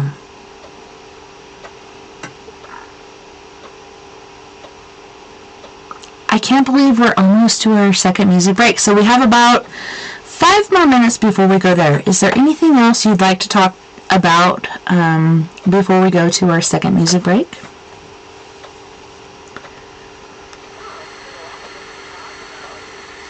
For sure. Oh my goodness. I want to say before I can even remember, so when I was a wee little baby, knee-high to a grasshopper, we lived in this house in Boston, Arkansas, and this house has eventually been burnt down, and nobody knows how, but we lived there for a bit, and we used to play at the foot of this guy, and I remember this guy, he had white hair and a white beard, and he had coveralls on, and he'd be sitting in the rocking chair, and we'd be playing at his feet. This guy was not real. Like, this guy was a spirit. And then, as soon as we moved out of that house, like, the whole thing went crazy. It didn't want us to leave. It was like an earthquake happened, and all the stuff was falling out of the cabinets and stuff, and we left. And then my dad, shortly after that, had his first spiritual experience. He never believed in ghosts. I think that was the same house. He saw a man in coveralls climbing up the ladder into the attic. And he's like, what the fuck is that? I don't know. I think that guy's name was John, too. John or Joe, but I think John was his name. And then, right before my mom died, okay, before that, I saw the lightning bolt, and all our power went out. We're sitting in the living room. We're talking back and forth. We're kind of like in a circle, but not quite. And I'm just looking around because I'm just like, I don't even care what these guys are talking about. And I see this ball of fire up on the power line, right in the T of the power line. I was like, hey, Mama, what's that? And she's like, what? I'm like, what's that, Mama? And she looks and she's like, oh my God. And it comes and it flies towards our house. It goes like that on the concrete porch. And then it came up through the floorboard. And my mom has her hand over my mouth like this. She's like, shh. Like, shut the fuck up. This thing comes up through the floorboards, moves over into the kitchen dining room. And my brother was getting the clothes out of the dryer just to make sure that things didn't wrinkle, and I think it was like the movement or the sound that it was attracted to, and it shot down the hallway towards him. He flattened out on the floor, and it went smack, like out the back wall, which our house was made out of brick. And then after that, I've always been an insomniac. I've never been able to sleep correctly, even still today, I can't.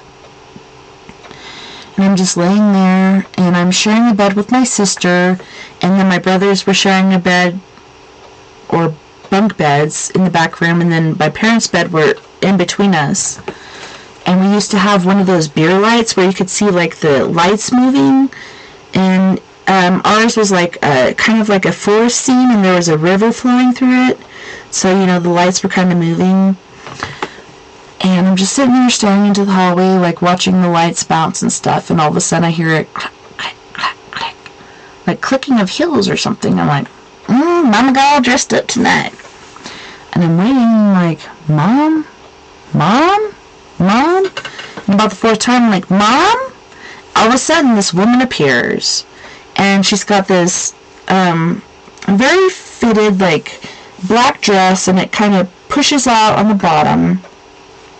And then she's got this long black veil in front of her face. And she's not walking at the pace that I'm hearing. She's walking slower.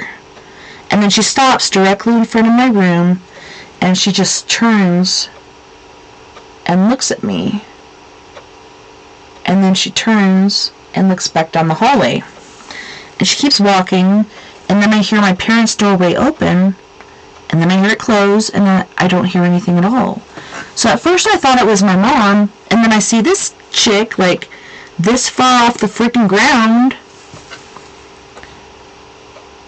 And I thought forever, like, this was a bad spirit or entity, but I think she was a guardian, because later on I heard my mom kept seeing, like, robed, hooded people around her bed, and different things like that. And as a young child, she also saw the devil by her bed, and I also experienced the same thing in her room.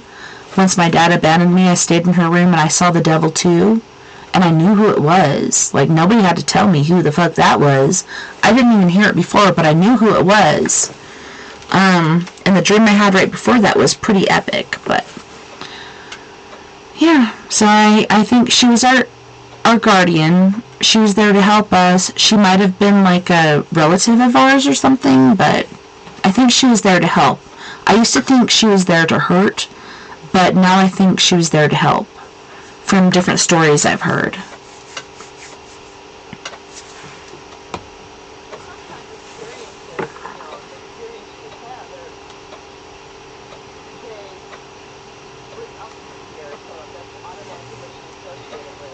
Well, yeah.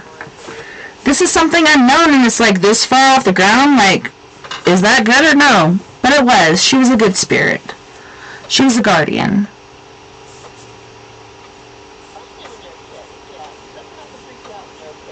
Yeah, come to find out, because we all got split up. Me and my little brother had one dad. My 3 older siblings had another dad. So once my mom died, we all got split up. And then we had a family reunion, and we're telling these different stories and sharing our different stories. And not only did she show up that night, one night my sister was listening to her Michael Jackson record. I don't know if you remember the one where he's like laying on his side in his white suit. I think it was the Thriller record. But yeah, she was listening to that one, and she turns around, and this woman in the black was standing in front of her, and she's like, "Close your window." And Kathy, being a free spirit and as argumentative as she is, she's like, "Who are you? Why are you telling me what to do? Blah, blah." And she's like, "Close the window." And she's like, "Oh," continuing on to argue with her. And she's like, "Close the window." And she finally turned around, closed and locked the window, turned back around, the lady was gone. Funny thing is, there was footprints, like old high heels, burnt into our floor. Like, that's how angry or intense she got. She actually burnt footprints into our floor. And I think there was another time she was seen, but I can't think of it right now. But yeah, not only did I see her, my sister saw her. I'm sure other people saw her. I think my brother said he saw her too, but I can't remember what his story was, because he drinks a lot and I couldn't really capture it, but I'm pretty sure she's a guardian. I used to think she brought this on, but she's actually trying to protect us.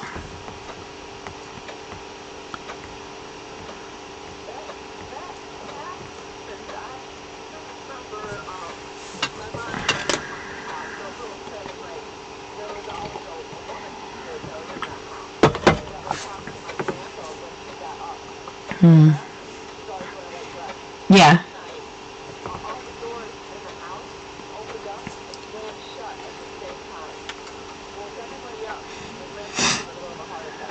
Oh my goodness. So it's trying to make them aware that something was happening? Wow. That's amazing. Well, on that note, sister, we do have to go to our second music break.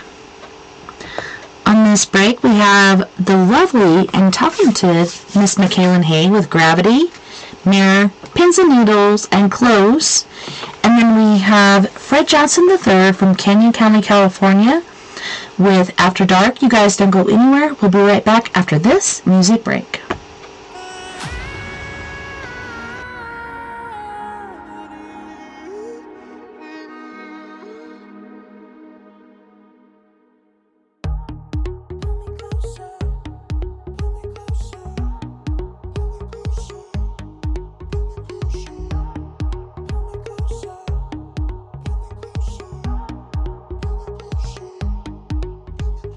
Signs I leave behind for you to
chase the spark, search until we find it. We were worlds apart, now connecting hearts.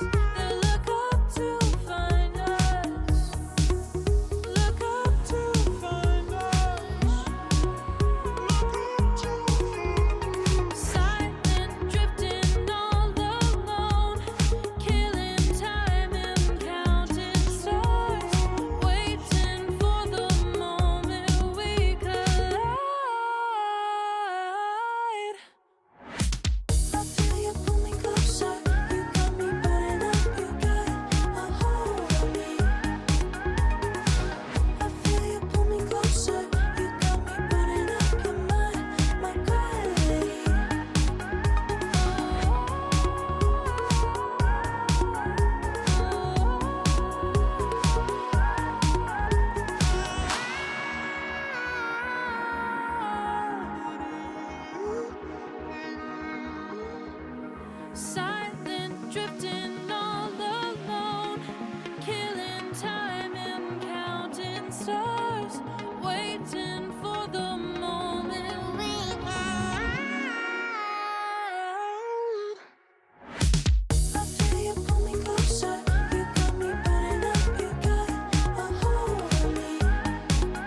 Talking on pins and needles, every word through a microscope.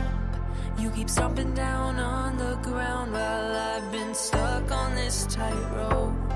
I just wanna say what I wanna say without your sentence.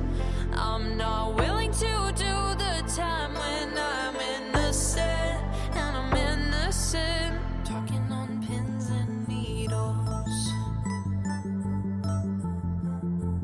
Talking on pins and needles. I'm gonna hang it up, hang it up, hang it up. And I'm done, and I'm done, and I'm done, done, done. I'm gonna hang it up, hang it up, hang it up. And I'm done, and I'm done, and I'm done, done, done. I'm gonna hang it up, hang it up, hang it up. And I'm done, and I'm done, and I'm done, done, done. I'm gonna hang it up, hang it up, hang it up. And I'm done, and I'm done, and I'm done, done, done. Walked on my share of thin ice with your blowtorch at my feet. You won't ever see me beg, so take this tongue off your leash. I'm gonna say what I wanna say, don't need permission. Interpret it how you want, it's my decision. Talking on pins and needles. Talking on pins and needles. I'm gonna hang it up, hang it up, hang it up. And I'm done, and I'm done, and I'm done, done, done. I'm gonna hang it up, hang it up, hang it up. And I'm done, and I'm done, and I'm done, done, done. I'm gonna hang it up, hang it up, hang it up.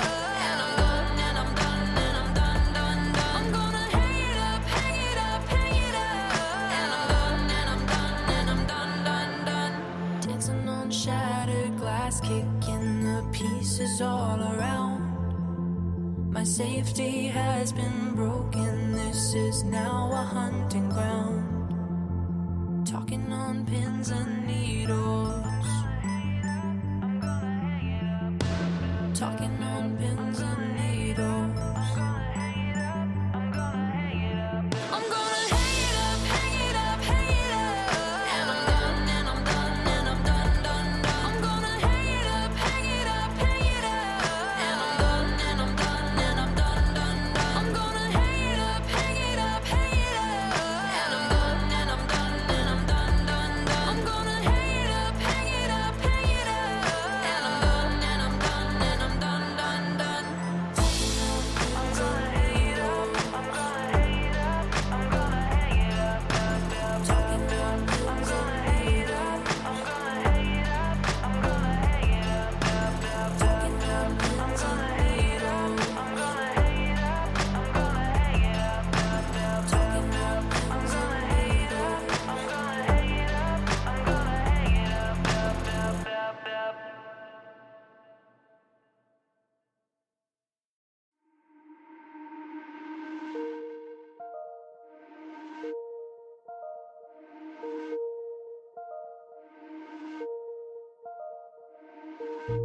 Saw you for the first time in a while, in a while. You seemed so surprised, I worked out a smile, out a smile, out a smile. 'Cause I've grown and I've changed, yeah, we went separate ways. How come we're both back here? 'Cause you pushed me away, let my life rearrange, but still we're both back here. Close to me, I want you close to me. I can see that you want is me. Follow me, baby, just follow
No matter what I say, it's in the snow, forever, forever after.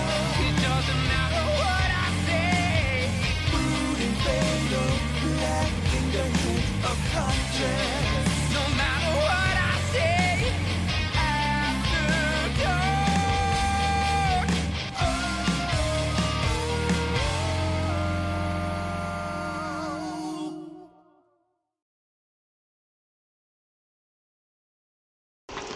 Welcome back, and thank you so much for joining us this evening on We Are Paradox Media's Late Night in the Rockies. So glad you guys could join us.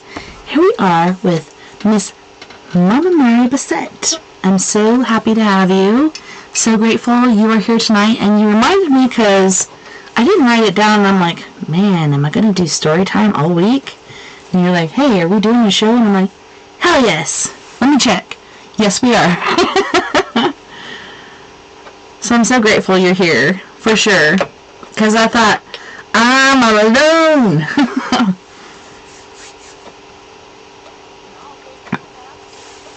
It's been awesome.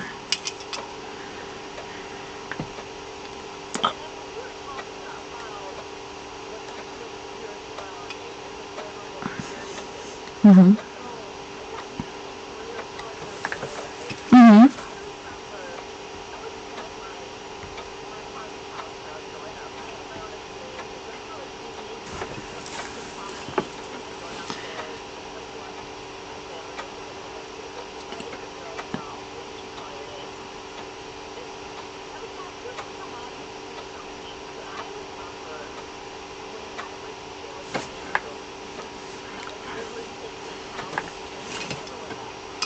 Yeah, no.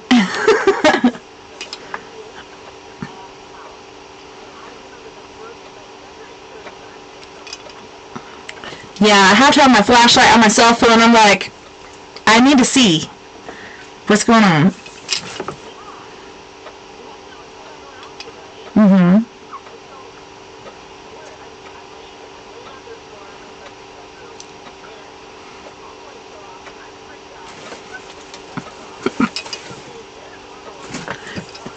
That's weird.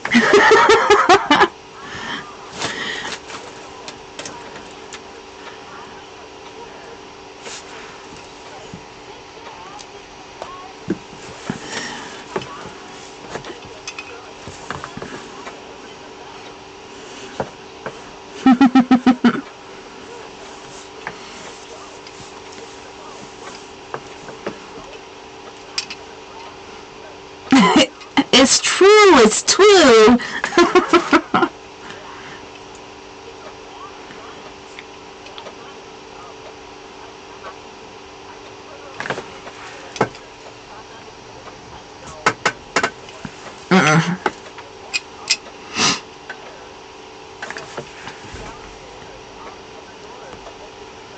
Yeah.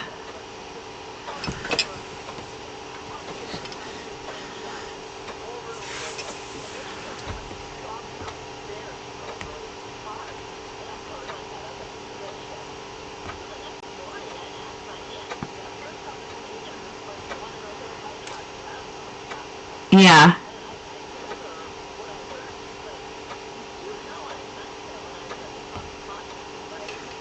Yeah.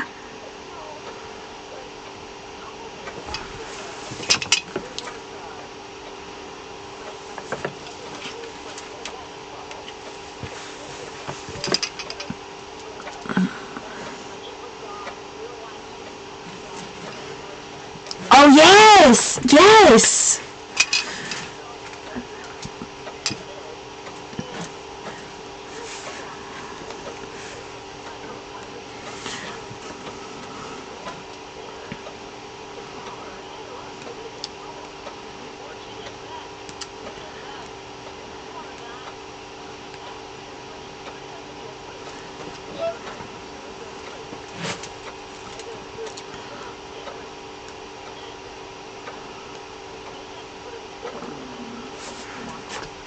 Oh, no.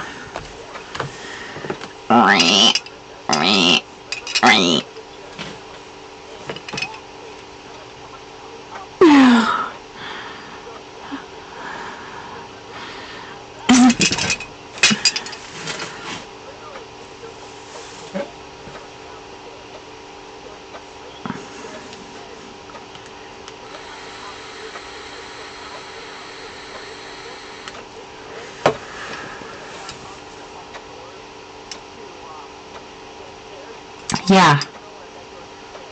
Jeez, oh, Pete.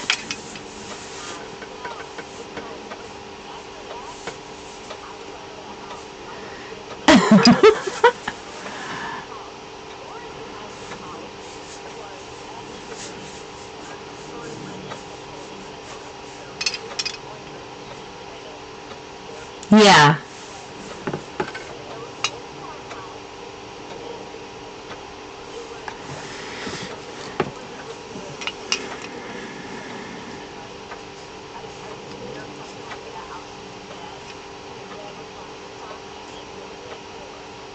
Oh no! Yeah, because he felt so bad. Like, that happens a lot in farm scenarios. Yeah, it's really sad. Oh my goodness.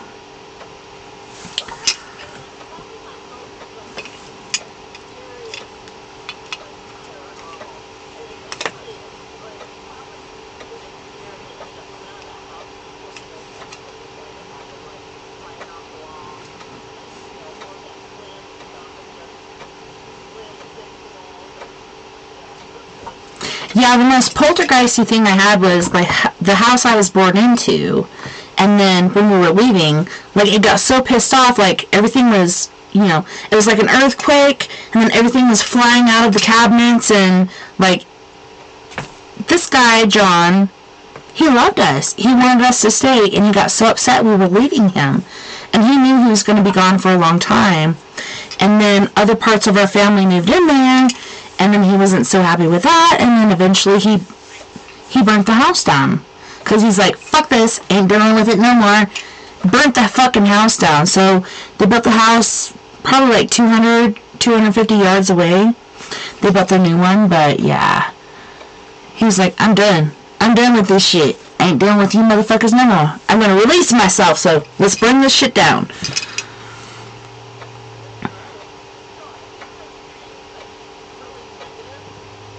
Okay.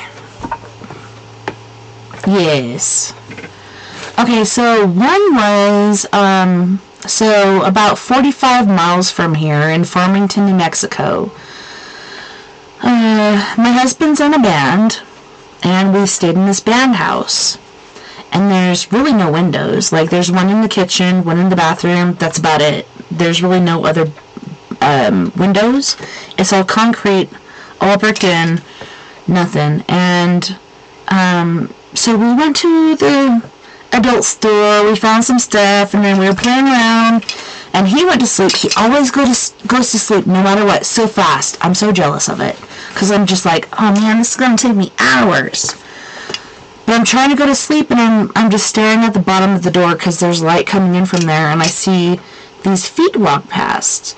And then all of a sudden I see this figure in front of me that is darker than the dark. And then he leans down at me like this, and he's like, I will have you. And I'm like, no, the fuck you won't. And he's like, yes, I will. And I said no, and he laughed, I could see his teeth, and they were like very bright, gleaming white, and there's actually like saliva dripping from his canines. And then he reached down like this, and he kissed me, and what he did is send a shock through my canines, up into my brain, and then down through my body to my toes. And at that point, I'd been like, sleep paralysis, you can't move. But once that happened, I could move my feet, because I was just like focusing on that. And once he did that, like, I was like, I need to kick my feet. I need to let Vern know something's happening. So I'm like kicking my feet. And Vern wakes up, and Vern saw him too. And he reached over and grabbed me and pulled me towards him. And I asked him if he saw the guy. He said he did. And it was such a freaky experience. The next day I had to go back home from Farmington, New Mexico to Durango, Colorado, because I worked at the portrait studio. And I just kept looking in my rearview mirror. I kept thinking I was going to see him back there. But I never did. But it really freaked me out. Like, I swore I was going to see him back there. I swore he was going to follow me, but I've never seen him again. Thank God he's attached to that place and not to me. I was so scared. To that property, because bands stay in that house, so different bands he can feed off of, which is much more than he could from us.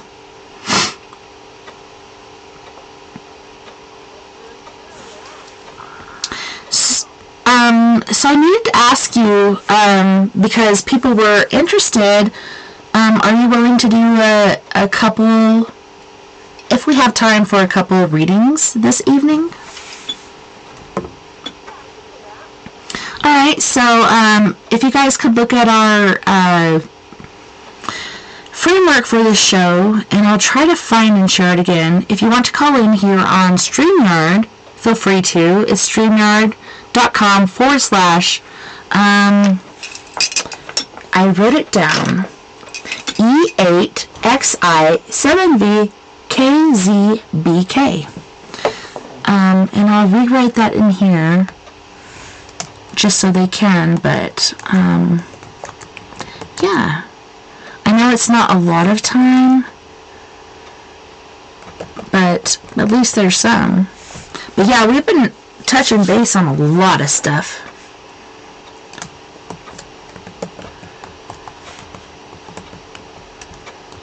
So yeah, go ahead and talk while I'm tapping this stuff in, if you want to. And we have it.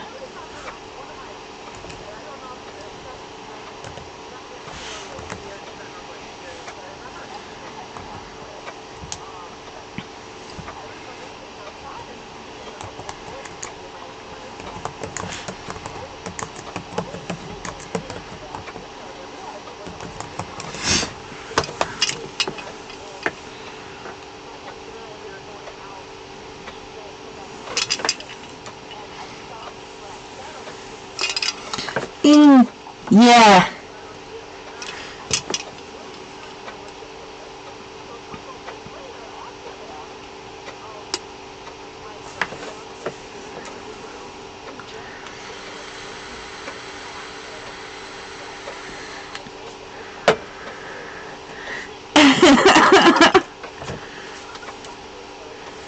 Grandmama.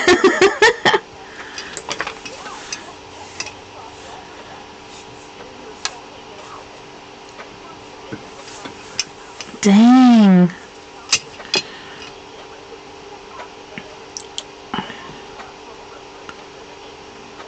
Yeah.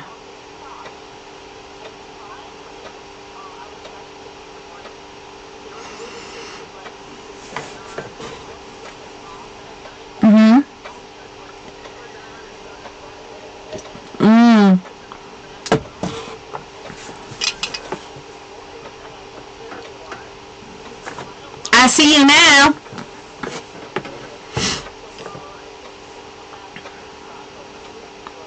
Yeah. Gotcha. Oh.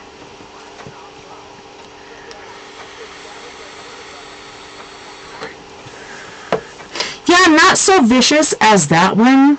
In my very own house, like, when we moved in, I knew we had a residential ghost. His name is John. And he's a very cool guy. And even the kids have been like, Mom, I saw a ghost last night and he was messing with the heater system. Well, we quit using that a long time ago. Quit using natural gas, so we're all wood. But he's trying to fix the system because he's like, what the fuck is wrong? So he's trying to fix it, and they described him, and I'm like, that's John. John's a really cool guy. He died from emphysema. He died here. I think in my very own bedroom. But I think the fact that not only am I gifted, but my kids are, we're kind of like a beacon, and different things come in randomly.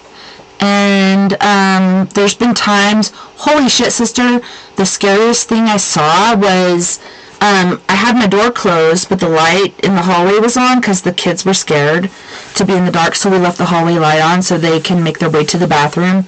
There was a shadow that was taller than door frame. Like, you could see it walking back and forth like this, and then you could hear the boom, boom, boom on the walls. And this guy was so fucking angry. Luckily, he was only there for like 4 to 5 days. But he was so upset. And it's like, I don't know what to do to help him. I don't know where he's coming from. Hopefully he found somebody that could help him, but I didn't know what to do for him.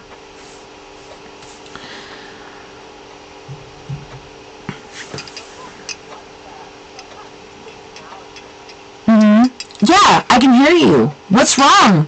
What can I do to help? Oh, well, at least you heard me, so I'll move along. Maybe that's what happened? I don't know. It really freaked me out.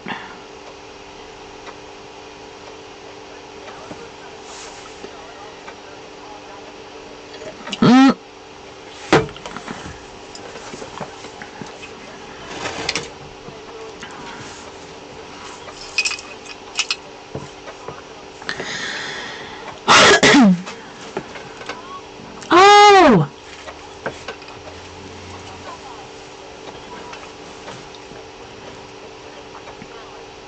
Right?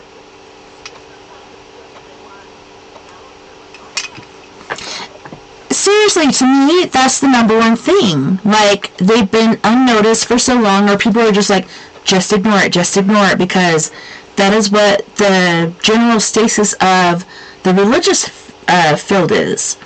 Just ignore it. It'll go away. Could you imagine if you're a spirit and you have something you need to share, something you need to get out, and everybody just ignored you? Seriously, wouldn't it be easier if you just listened to what they needed, spread their message, and then they could be gone?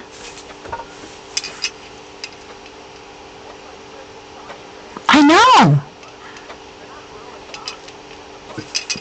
Yeah, it kind of reminds me of the homeless thing. Like, these people are people. I acknowledge them. Hello, how are you doing today? You know, I talk to them as if they're people. Other people ignore them. And they talk to other people around them like they're spirits, except for they're still alive. Like, to me, this is posthumous. This is ridiculous. Why the fuck is this happening?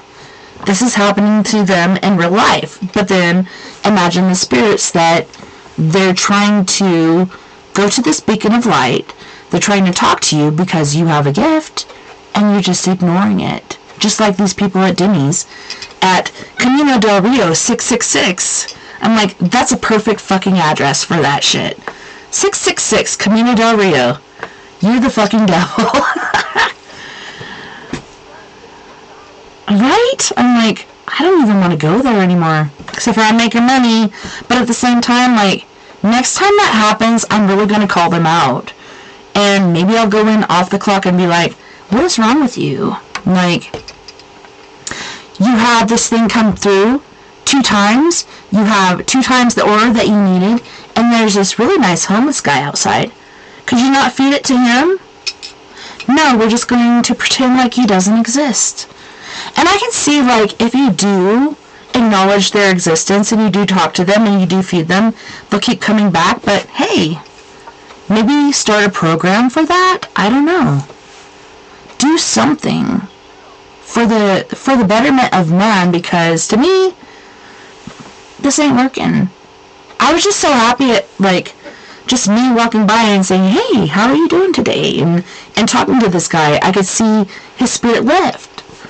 And he felt like, oh, I'm a fucking human being again. People just ignore them. They don't acknowledge them because they're like, oh, well, don't say anything, and they won't ask for nothing. They generally don't. But that's how people treat them. It's so sad.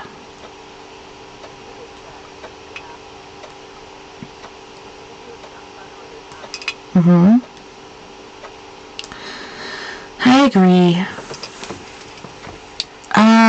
Okay, so I did share the link, but if anybody has not seen it, it's streamyard.com/E8XI7VKZBK. I'll try to reshare it again, because I might have done a C instead of an E, because it kind of looks the same. But I'm so surprised we haven't had anybody call in yet tonight, because I know my friend, she was super excited about coming in tonight on this. Oh, I have to tell you one thing too. Talking about doing for others and getting fucked generally and then things coming back to you. guess what just happened to us, sister? Our landlord just gave us the house. He gave us our property. Yeah, instead of having to pay $50,000+, we went over, we signed deeds. He was talking about it for at least a couple months. We tried different times to go, and this last time I was like, is John just fucking with us again, or are we really going to do it? But we went and we actually signed the paperwork, and the house is officially ours. So we are officially homeowners. Thank you. And Brent's like, why? Like, why would you do this? And he's like, you guys have done so much good works for people. And you guys have gotten fucked over so many times. It's about time something good came your way. And I'm like, are you fucking serious? Like, I could not quit crying. I was just like, I was like, sobbing so bad. I was like, I can't believe this. I can't believe this. We're so blessed. I know, that doesn't generally happen, right?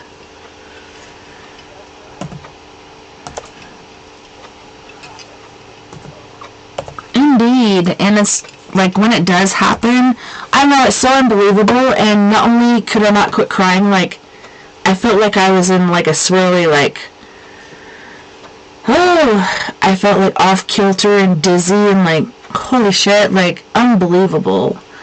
I could not stand my ground. I felt so dizzy, so altercated. I was just amazed. Like, this does not really happen to anybody. But it happened to us, so I don't know. I'm super grateful that this did happen, but I am sharing the link right now. StreamYard.com/E8XI7VKZBK. If you want to call in, it's on StreamYard. But yeah, that was such a blessing, and I couldn't think of enough. I'm like, what?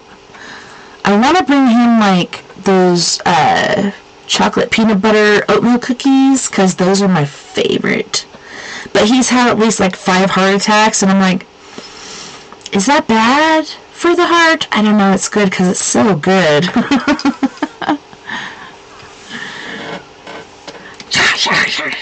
It's like, it's so good, I forgive you.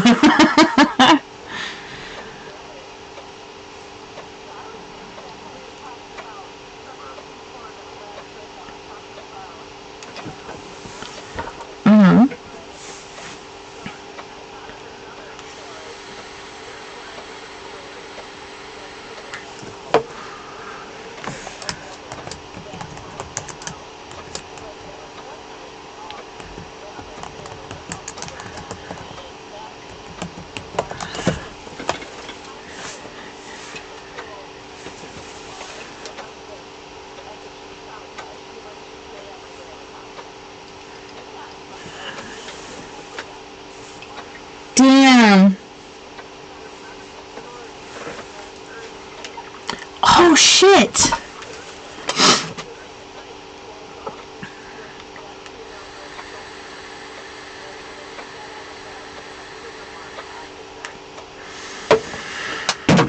Yeah, well, maybe he got possessed by a certain spirit that made him do that, because from what I'm hearing, he wouldn't generally do that. And that happened, and so maybe that other spirit tried to slap that other spirit out of him. This all sounds fictitious, but things that are stranger than fact do happen. Like, I don't know, that could have happened.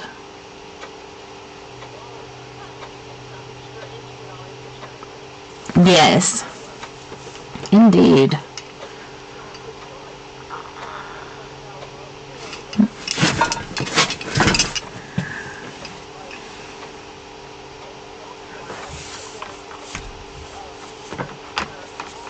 Right. Mm-hmm.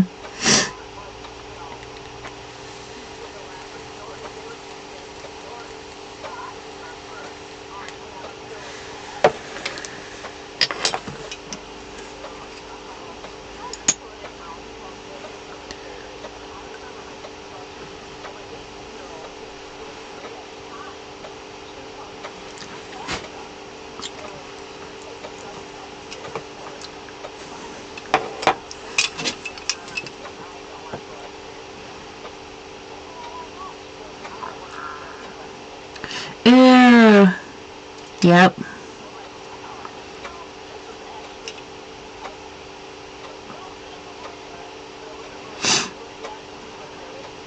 Mm-hmm. Mm-hmm.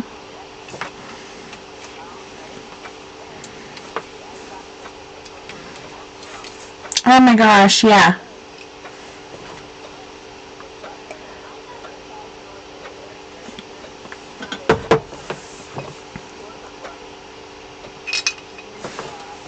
Yeah.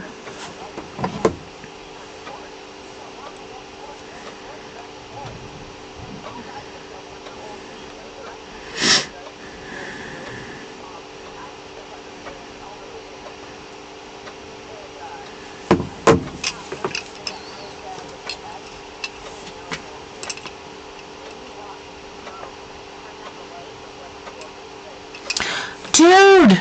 Yep. I have a story to share about that, but I'll let you finish first.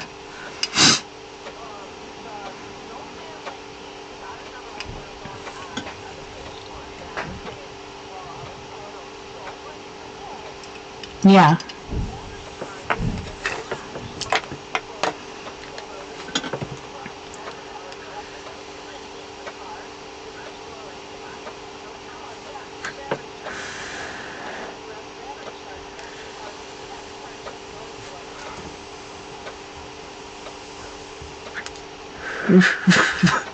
You're like, what the crack? Well, that does happen. Shit, I'm trying to remember where I was going. Holy crack. I don't know, I can't remember. There's so many different things that happen here. I can't remember this from that. Yeah, like I was saying, like, there was, like, the one where... So we have different things come in. We originally had John. John is the original entity that stayed here. And then after that, we have different things come to and fro. Most are peaceful, happy beings, and we try to help them as we may. But this one was so pissed off, like he was punching the hallway, punching the walls of the hallway, and he was walking back and forth in front of my doorway, because we used to close our door. Now we keep it open, because we need the heat to come through. But yeah, he used to walk back and forth, punching the hallways and stuff, and I'm like, do you see that? Asking my husband, because I need to know I'm not fucking crazy. And he's like, yeah, I see it too. But yeah, it's pretty interesting, the different things that come through, and he saw it too, and that thing eventually went away because, like, generally we try to help spirits, but this one, I don't know, we really didn't want to get involved because he was so angry, and we have kids. And that's why I don't do paranormal investigation around my house. Like, my daughter begs me all the time, can we do the ghost box? Can we do this? Can we do that? I'm like, no, we can't. And she's like, oh, why not? Because I don't want to, like, open that portal or open that doorway. I don't want to make it worse, really. And... yeah, and she doesn't get it, and a lot of people are like, well, why don't you do it at your own house, because this is different. Like, this is my safe place, and yes, things come here, but it's not because I call them, it's because they're attracted, and we deal with it in a different mannerism than we do your house. And it is, it's like two different leagues, and people don't get it, but that's how you have to actually work with it. It's really difficult and profound, but yes, there are different ways to deal with it. Different ways they're attracted. They're attracted to our light, so they're like, Most of them are good. Some are bad. Those that are bad, we're just like, please just go the fuck away. Because what do? Like, go ahead. A what?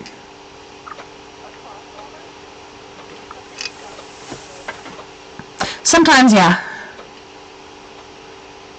Yeah, and I wonder, like, because I know Lily, she's only, I think 7, almost 8. She'll be 8 here in April. But she's so much older. Like, she's an old spirit. And then Nova, she's an old spirit too. Floyd, he's so innocent and sweet, but I just don't want to, I don't want to do it. Like, there's a reason I don't do these things at my house. And people are like, oh, well, you know, you're a scapegoat, or you're this, you're that. Like, you do it here, but you don't do it at your own place. There's a reason for that. This is supposed to be our safe haven. But spirits still come here because they sense our energy and our light, and they keep coming. So there's different things we can do to pass them over, but otherwise it's like, we don't do what we generally do. Things we know to do. I don't know, it's so weird, isn't it? Like, I even ask myself, like, why do I do it differently over here than I do here? Because I need to protect my family.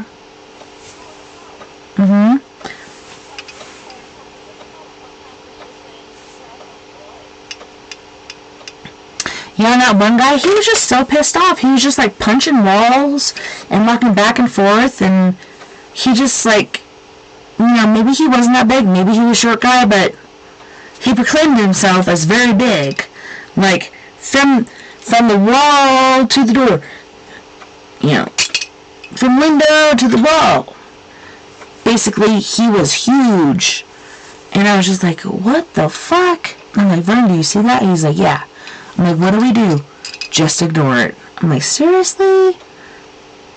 I don't know. What else could I have done? Been like, hey, what? Hello, how can I help you? Perhaps I should have done that. But it's scary. It did. It did go away. Yeah, that's what we did. I think we not only have one, we have a couple. So Truzadell was saying, hey, Mama Mary, at what age did you know you were gifted? With abilities, I mean.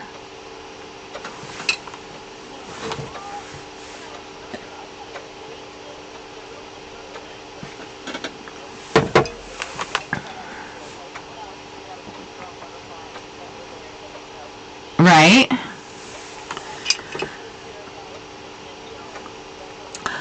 Really?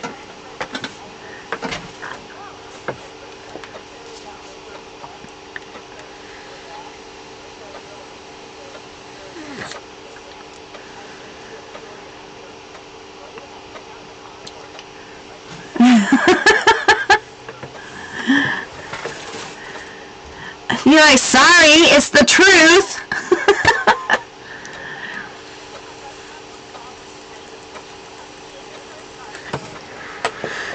She's like, I got you, babe.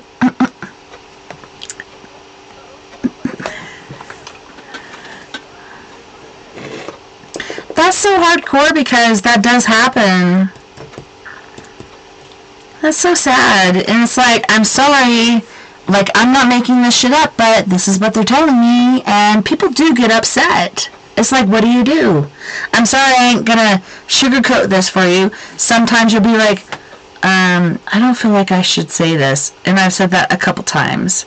And they're like, oh no, please do. And then you do, and then they get all pee-pee hurt.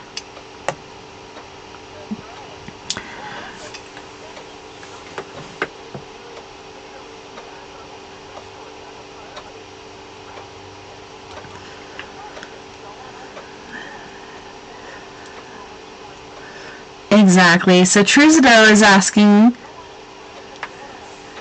he said, Tess, what age did you know you had gifts? Earlier than I remember, but at the age of 4, almost 5.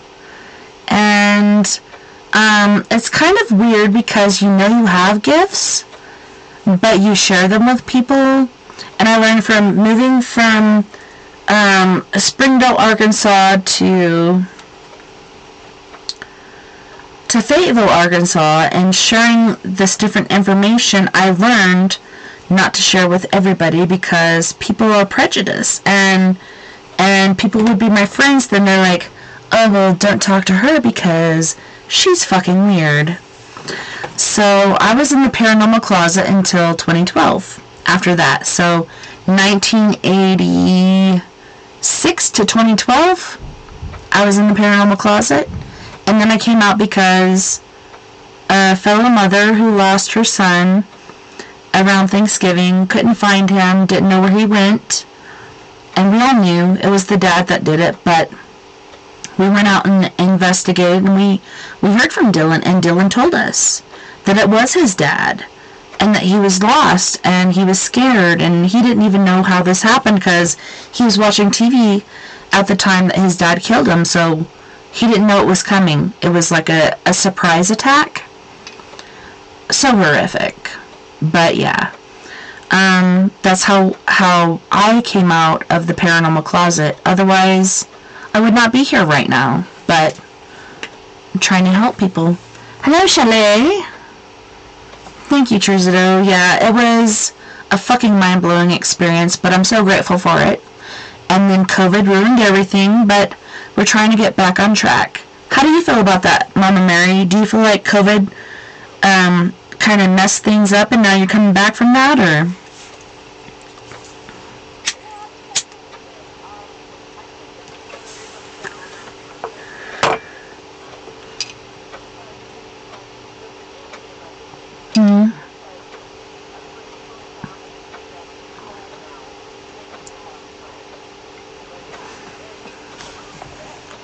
Seriously, it messed everything up. We're still trying to recoup from it.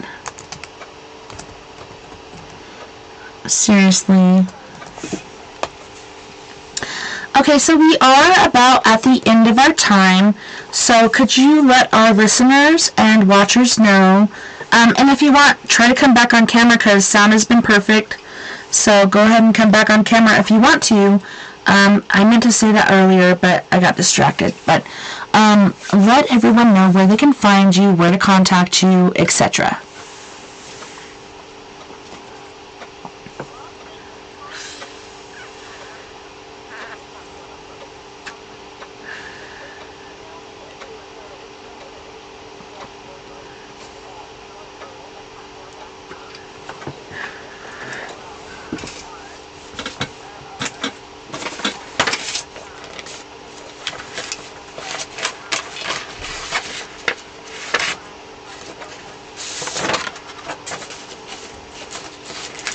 See, that's how I was saying that before was Bassett, but I was like, maybe it's Bassett, like Louisiana. Oh, so I was right the first time.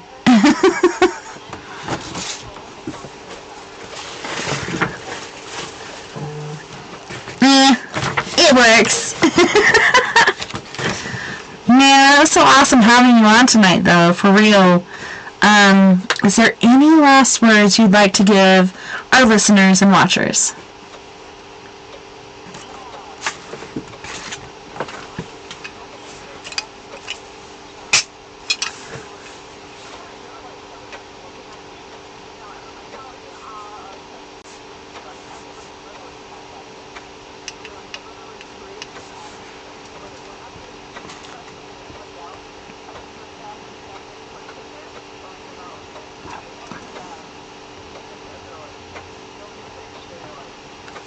It's so true. Like, don't give a fuck what everybody else thinks. Just do you. And it's amazing because, like, I've heard different people say, oh, well, when I went to my class reunion, everybody's like, you were so cool. When, in fact, in the origin of things, you were treated like an outcast. But everybody really looked up to you. They just couldn't say it because they didn't want to get downgraded by the popular people. But a lot of people, I don't know if for you, but for me, they're like, man, you were always so nice to everyone, and you were so cool and so sweet, and I always wish I could be like you. I'm like, I wish you would have fucking said that from the get-go. That would have been easier.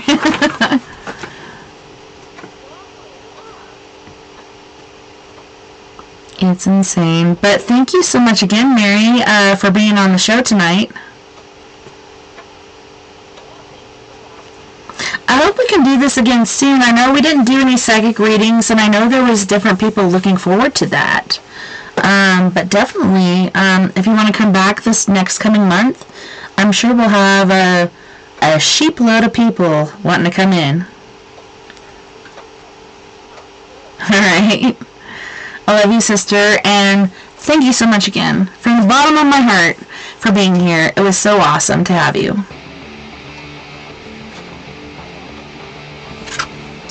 You too. And I want to thank all of our friends on We Are Paradox Media's Facebook, KPNL Radio, Twitter, Spreaker, iHeartRadio, and wherever else beyond the Omniverse you may be listening tonight.